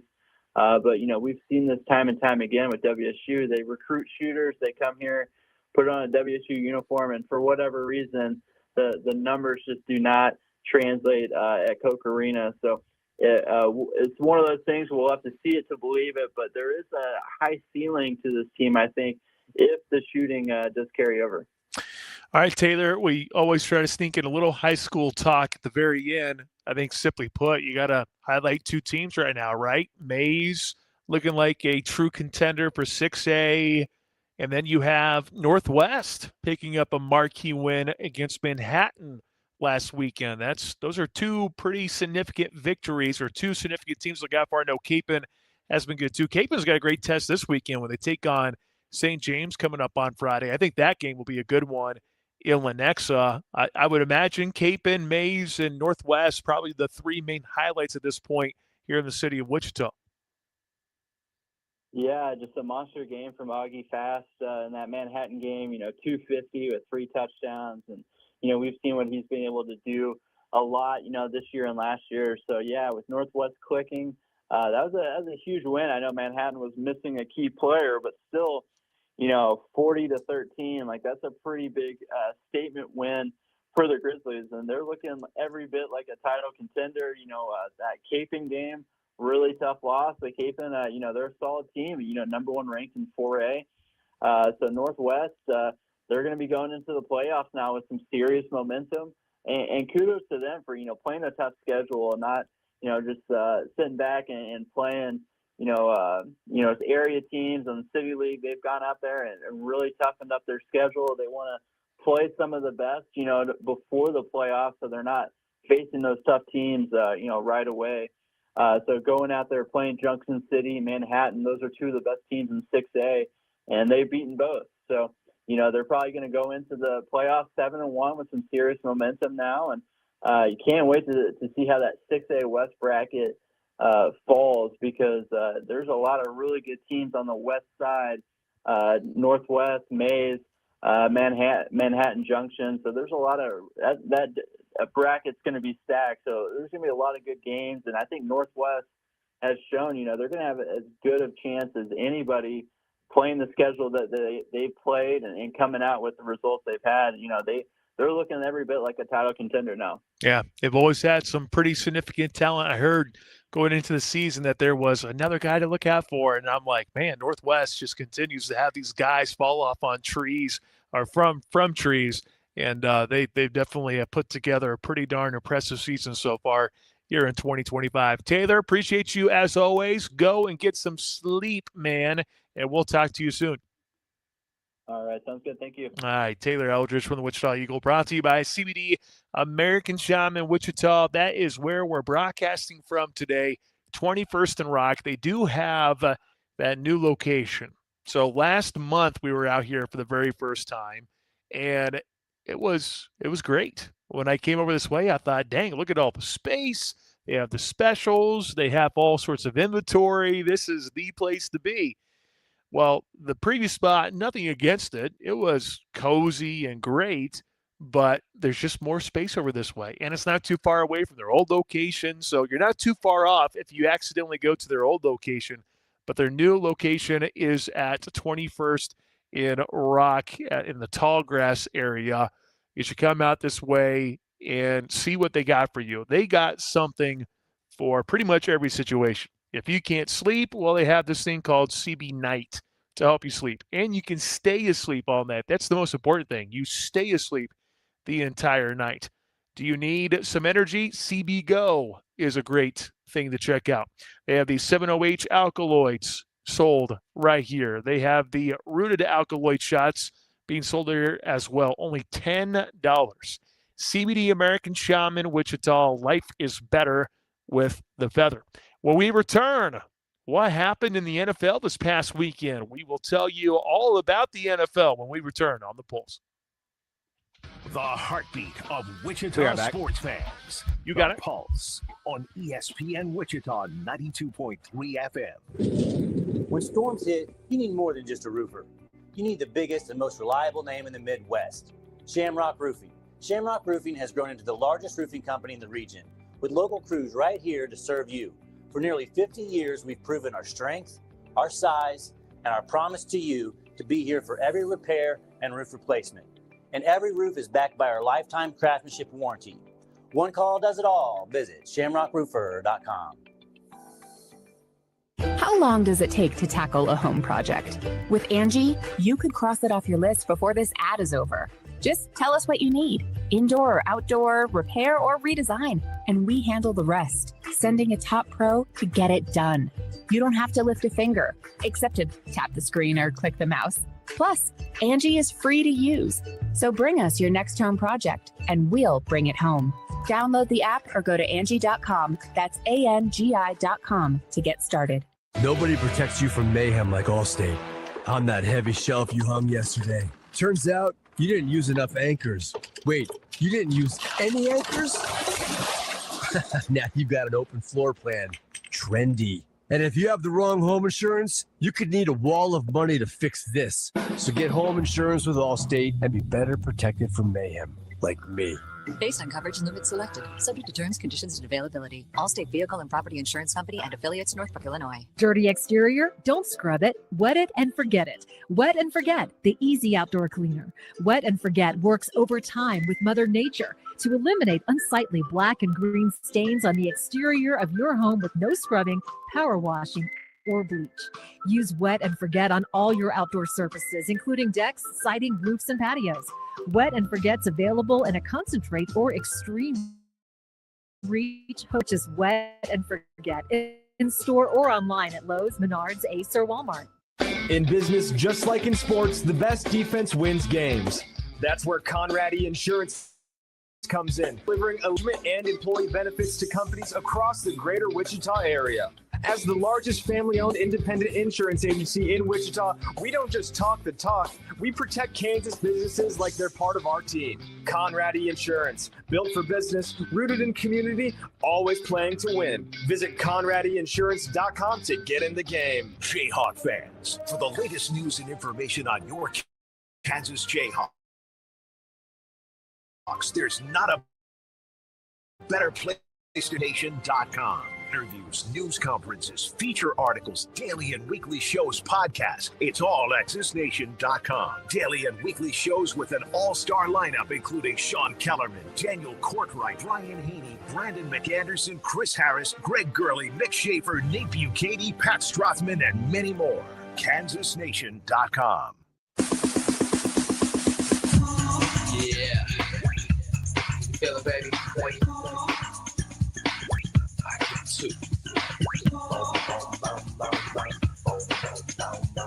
We continue the rock and roll from CBD American Shaman, Wichita. The fact that they are over this way now, on this side of the street, I'm a little bit closer to a place called Twin Peaks, a place that you might enjoy. Twin Peaks, the location here at 21st and Rock. If you are a West Sider, they have you covered there at Ridge and Taft. Happy hour is going on right now, and I can tell you after the start of this week, I could use probably a man-sized draft or two at 29 degrees. I do enjoy their beer. I very much enjoy their wings, and I enjoy the atmosphere as well. You should go and experience the great atmosphere, the great food, and the great drinks, all taking place at Twin Peaks. If you are a baseball fan, well, they have the perfect spot for you. With only 4 teams left in the playoff picture, who do you have pulling through to this year's World Series? Catch every pitch of the Championship Series at Twin Peaks, where the bases are loaded and 29-degree drafts are up to bat. You know, it's also National Dessert Month. Did you know that? You know, when I think of Twin Peaks, I don't think of dessert. I think of their wings. I think of their beer. But I do recall that they do have some different dessert options. Well, it is National Dessert Month. You can celebrate all month long with sweet endings like their Cinnamon Toast Crunch cheesecake. Yes, you heard that correctly. Cinnamon Toast Crunch cheesecake, topped with rum chata sauce, or the Twin Peaks sundae with vanilla ice cream and a warm brownie. Pair it with a screwball peanut butter whiskey for the ultimate game day finish. I am not one for sweets. And I will say this. I am not going to sit here and be sad about the amount of people who brought food over to the house recently, because, man, the village that we have in our corner is truly amazing. We've had so much food. We've had a lot of desserts. If there's one thing I don't need, it's that. But hey, I appreciate it. I do appreciate those who have dropped by and brought some dessert. And if you want dessert at Twin Peaks, they got it for you. I'm a fan of cheesecake. I'm a fan of Cinnamon Toast Crunch. Right up my alley. Go and celebrate National Dessert Month all month long at the Lodge. 2 locations in Wichita. We're closest to the 21st and Rock location. They also have one out west as well at Ridge and Taft. Let's take a look back at what transpired in the National Football League. Just goes to show you that anyone can fall, anyone can lose, and now there are some question marks for some teams. It all started last Thursday when the Giants took care of the Philadelphia Eagles 34-17. Cam Scatterboo is a dude, and everyone loves him. Jackson Dart and him now appear to be this great 1-2 punch out there for the G-men. Maybe they got something going there with those 2 individuals. The future very well could be bright for the New York Giants. It's not bright for the New York Jets, I can tell you that. But what's worse, Denver winning that game 13-11 and the Jets only putting up like 85 yards, maybe 100 some yards? Like, what's the deal with that for the Denver Broncos? You get the win, but doesn't it just feel so gross getting that win. Whatever. Denver got the W. Jets end up losing 13-11. The Jets are a dumpster fire.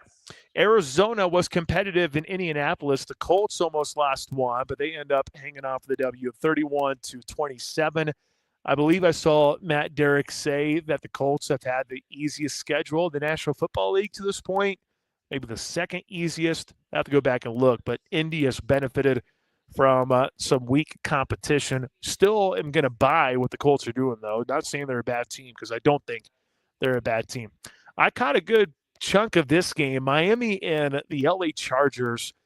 Chargers get the win 29-27.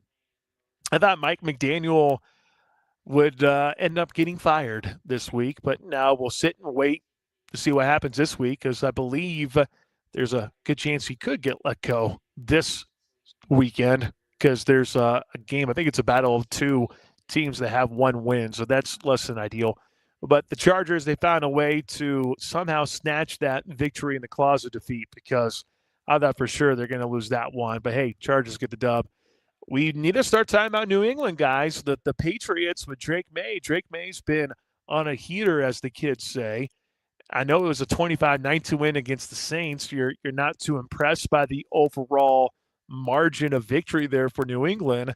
But with the loss there for the Bills, here's New England sitting in first place in the AFC East. Look out for New England.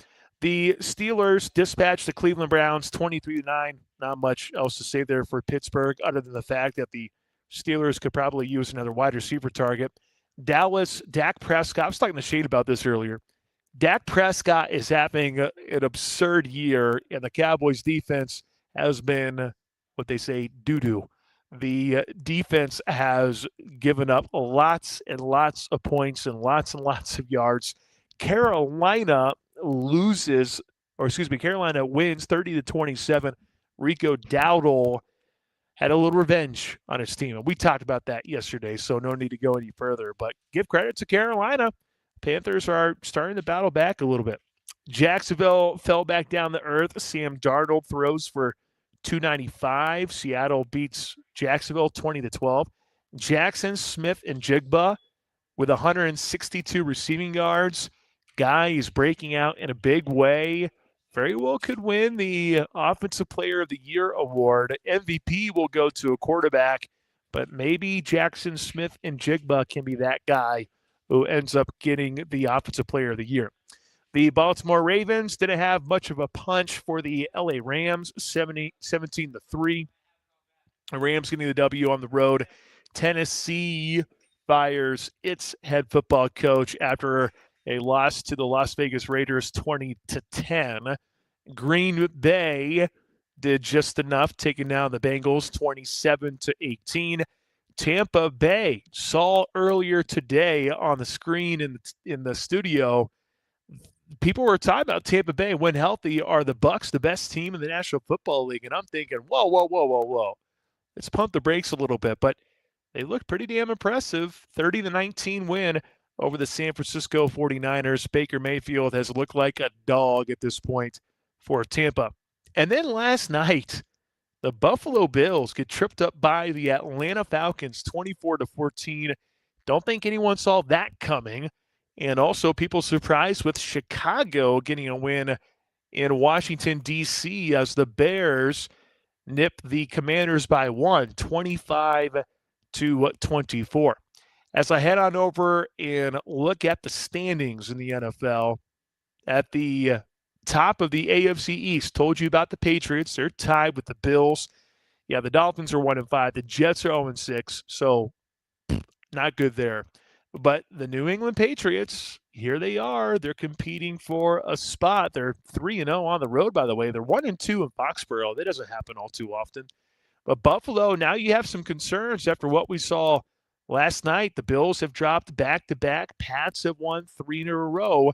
Some concern there up there for the Buffalo Bills. The AFC North, AFC East and AFC North. Ugh. The North, you have the Ravens and Browns at 1-5. The Bengals are 2-4. Pittsburgh is going to cruise to the championship. I'm sure Tim Grubbs is happy with that. AFC South, it's still the Colts. They're 5-1. The Jags are 4-2. Texans 2-3. Titans 1-5. Then in the AFC West, big wins for the Chargers and Broncos. It's a good thing that they did pull out victories, or else they would have been tied with the Chiefs at 3-3 in the AFC West. So the Broncos and Chargers, they still have a lead on the Kansas City Chiefs. Over on the NFC side of things, I felt good about the Eagles a while back. Now, not so much. They're 4-2 after losing back-to-back games. You have the Packers and Detroit Lions. Really, the NFC North with the Vikings and Bears.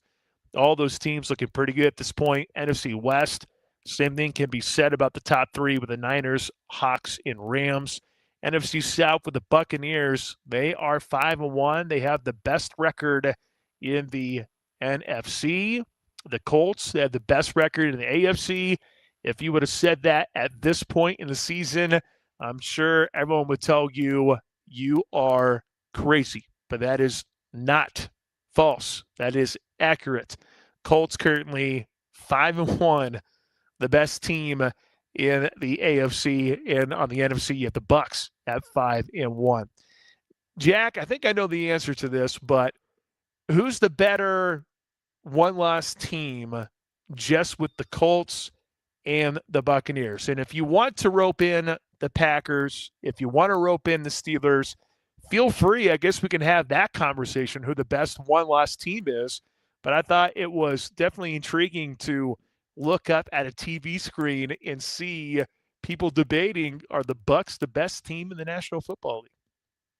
You can absolutely make that case right now. I mean, I think when healthy, this is no doubt a Super Bowl contender. And last year, they were a team that had a quarterback who threw for north of 4,000 yards, had a bunch of touchdowns, clearly fits that system. And they have one of the more electric receiving cores of anybody in the league when they're all healthy. Now, that will be the big question mark for a team like Tampa Bay, because when healthy, I start to wonder who can slow down that offense on the NFC side. I mean, Philadelphia is clearly not the same team they once were.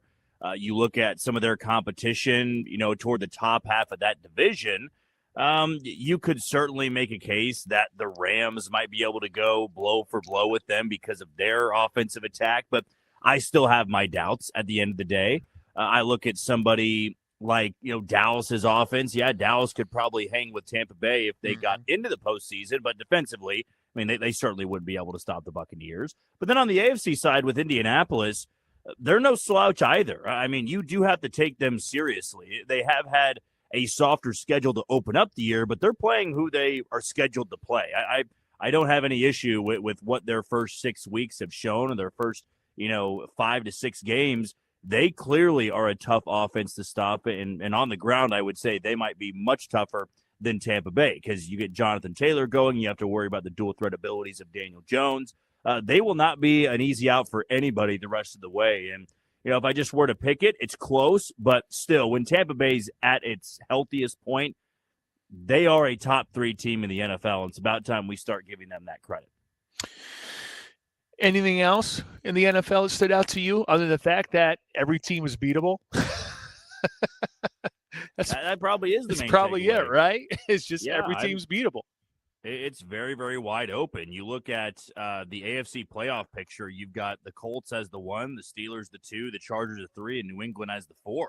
I mean, that's about as wide open as you can get. I mean, Kansas City, if the season ended today, isn't even a playoff team, which is crazy to think about, but people can obviously feel really good about where they're at. And then on the NFC side, I mean, not saying it's as wide open as the AFC, but you've got San Fran, who's been so banged up as a division leader. You've got Detroit as a wild card team. Seattle's one of the best teams in the NFL, in my opinion, and they're the 6th seed on the NFC side. So it's a lot of fun so far. I mean, you really don't have a locked-in top 5. You can make a case for a lot of teams out there, and that's what makes the NFL fun. It's what makes the NFL watchable, is there's always storylines every single week. Always storylines every single week. Yeah, that's the number one thing I just see in the National Football League, where we can sit here, we can do power rankings, and we can try to break it all down.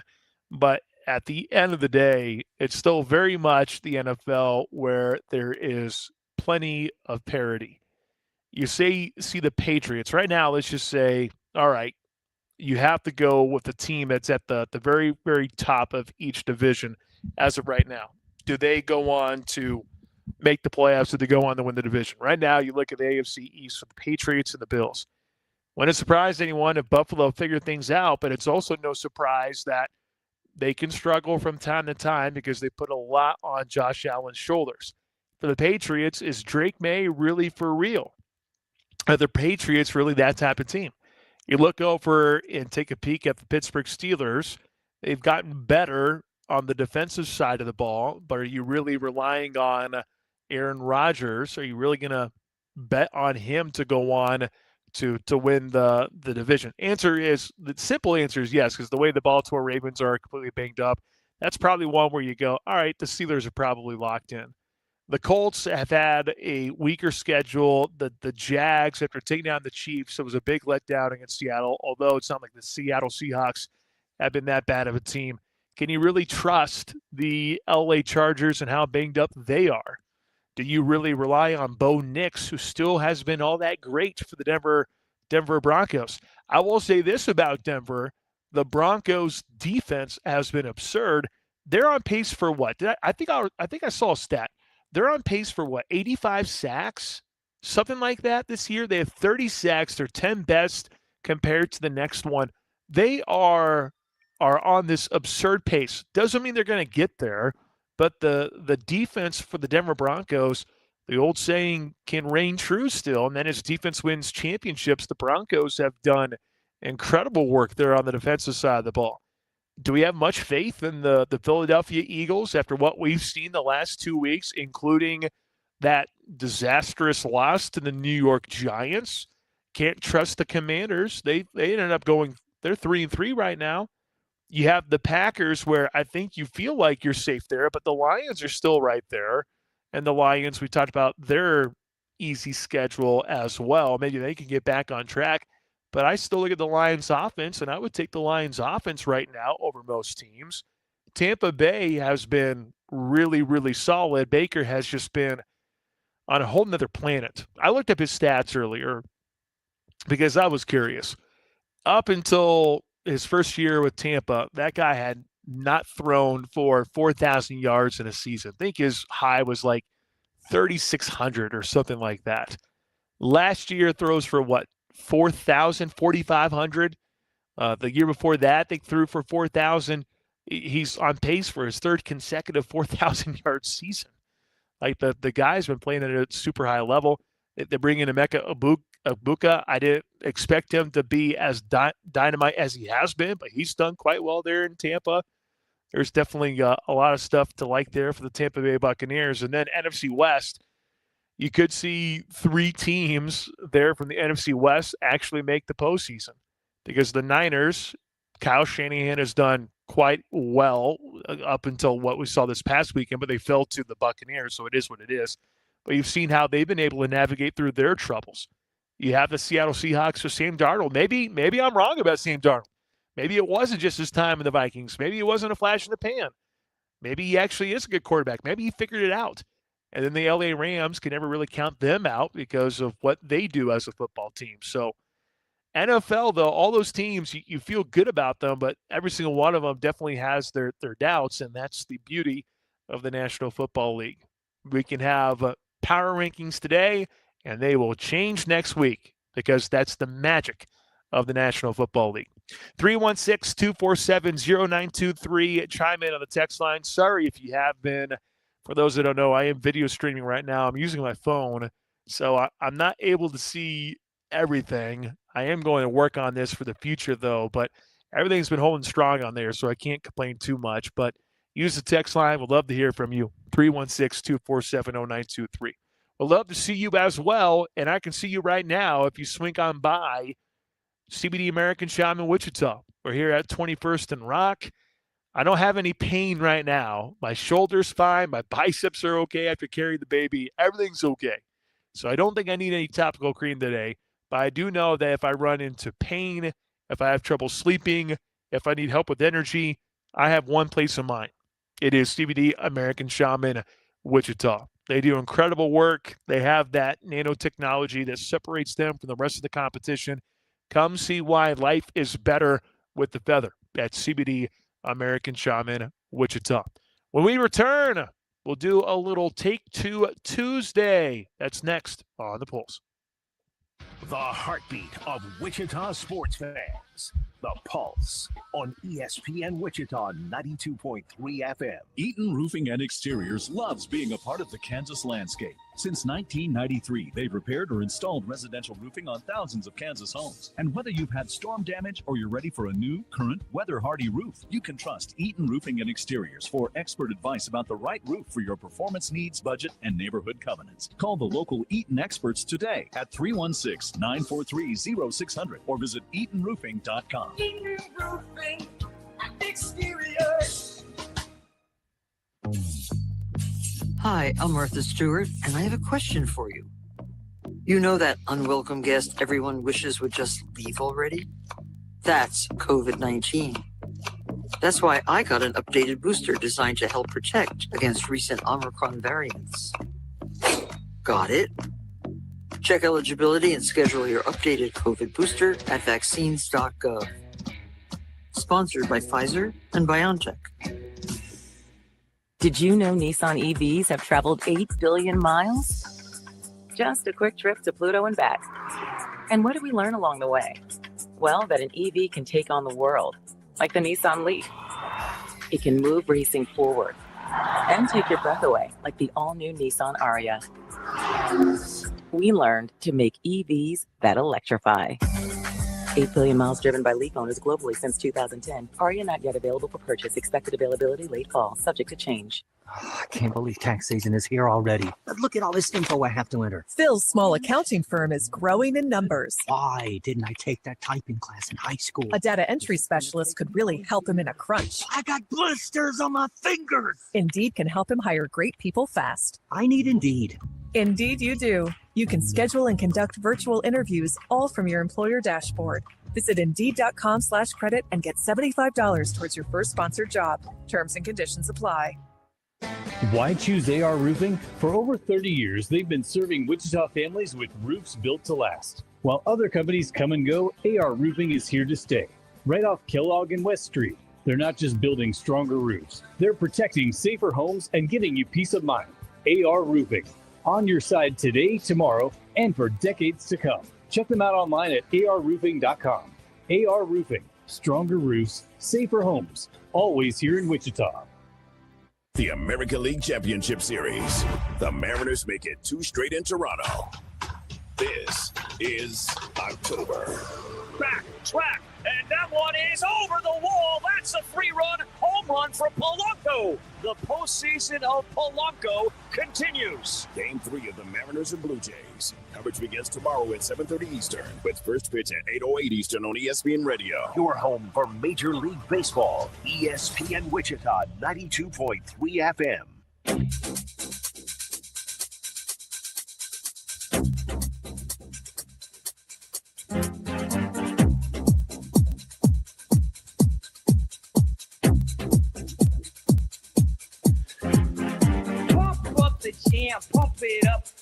You know, I saw a video on TikTok.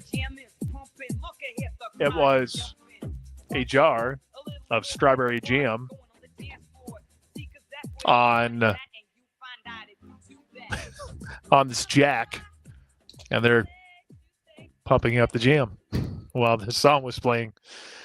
TikTok can be so dumb sometimes, but sometimes you need those dumb moments that make you laugh, right? I saw that probably last night. So good timing, Jack Johnson. It's beautiful. Good job. Good timing. Hey, coming up, we have Soren Petro with the program. We'll have overtime, and then we will get into NLCS Game 2.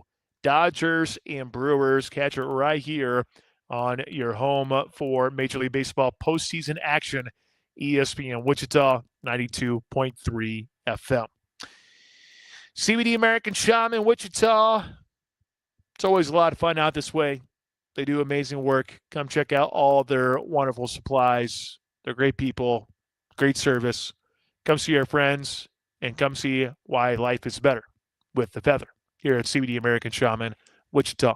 Jack Johnson, it is time for a Take Two Tuesday. So Yesterday, we had a Mount Rushmore Monday of Halloween movies. So I'm curious to see where you take us here. But first, the burnt end of the hour question brought to you by Tinker Barbecue. What was the answer for that question? The correct answer for the question of what is Kansas basketball's all-time record against North Carolina? It is 7-6. Yeah, we had a couple people say 9-4. And I was like, dang, y'all really think that KU has a pretty good hold there on the series, but it's a little bit closer than that. 7-6 being the correct answer. It's almost time for dinner. Go pick you up some wings. I'm telling you right now, go pick up those wings. I think they're like, 6 for $12, $13, something like that. It's absurd. They're massive. They will fill you up, and they are damn good. Go see our friends at Tinker Barbecue. There on Maple Street, right next to the studio, by the way. All right, Jack, Take Two Tuesday. What do we got? Pick 2 surprise breakout players for Kansas basketball this season. Well, you bring that up. Did you see who was it that had a breakout list be announced earlier today? Did you see that at all? I unfortunately did not. Okay. I can't remember who did it, but there was someone who picked 2 Kansas players. Flory Badunga was one of them. And the other one was Melvin Council Jr. And I couldn't help but just go, okay. He was a guy who did test the NBA draft waters, technically, just got his feedback, and ended up going to Kansas. Kansas fans fell in love with him right off the bat, and rightfully so. The guy made a comment about some dog food, and everyone's like, man, this guy's great. And I'm thinking to myself, yeah, this guy's amazing. I think that whoever made that list, I think is correct, because that would be my answer for those 2. I don't envision, you really can't go Darren Peterson. I guess you could. He could be a breakout player, but he's a true freshman. I'm not going to sit here and do that. I can look at some of the other ones that they have too, Dawson being one of them. You have White, who I don't think is that good of a three-point shooter, which is why I'm hesitant to bring him up. But Melvin Council Jr. and Flory have to be the right answers. Because it's what you brought up earlier today, Jack. The spacing for Kansas and their ability to run the floor should be much better. You're not going to be held down by Hunter Dickinson. You're not going to have that limitation in transition. You won't have it anymore. Flory Badunga can run. And I would imagine he's put on quite a bit of weight over the offseason. Good weight, obviously. So I love Flory Badunga because I think he came back. He didn't technically want to go, but got advice saying, hey, you should do it. But he ends up staying at Kansas. And then I think with Melvin Council Jr., he's one of those guys that tested the NBA draft waters. And the fact he came back, if he has that type of junkyard dog in him, I really can't wait to see the type of player that he is for Kansas, because KU has needed a player like that for a little while now. Good question there, Jack Johnson. Good topic. Good topic. That does it for us today. Appreciate everyone listening. Appreciate everyone watching as well. We did it, guys. We were able to survive on the stream. That was pretty good. If you want to go back and listen or watch, check out our podcast, YouTube. You can find podcasts on ESPNWichita.com and the ESPN Wichita app as well. For our producer, Jack Johnson, I'm Pat Strathman saying so long, Wichita. You have a wonderful evening, and we will see you tomorrow at 2 o'clock here on The Pulse. Wichita's new sports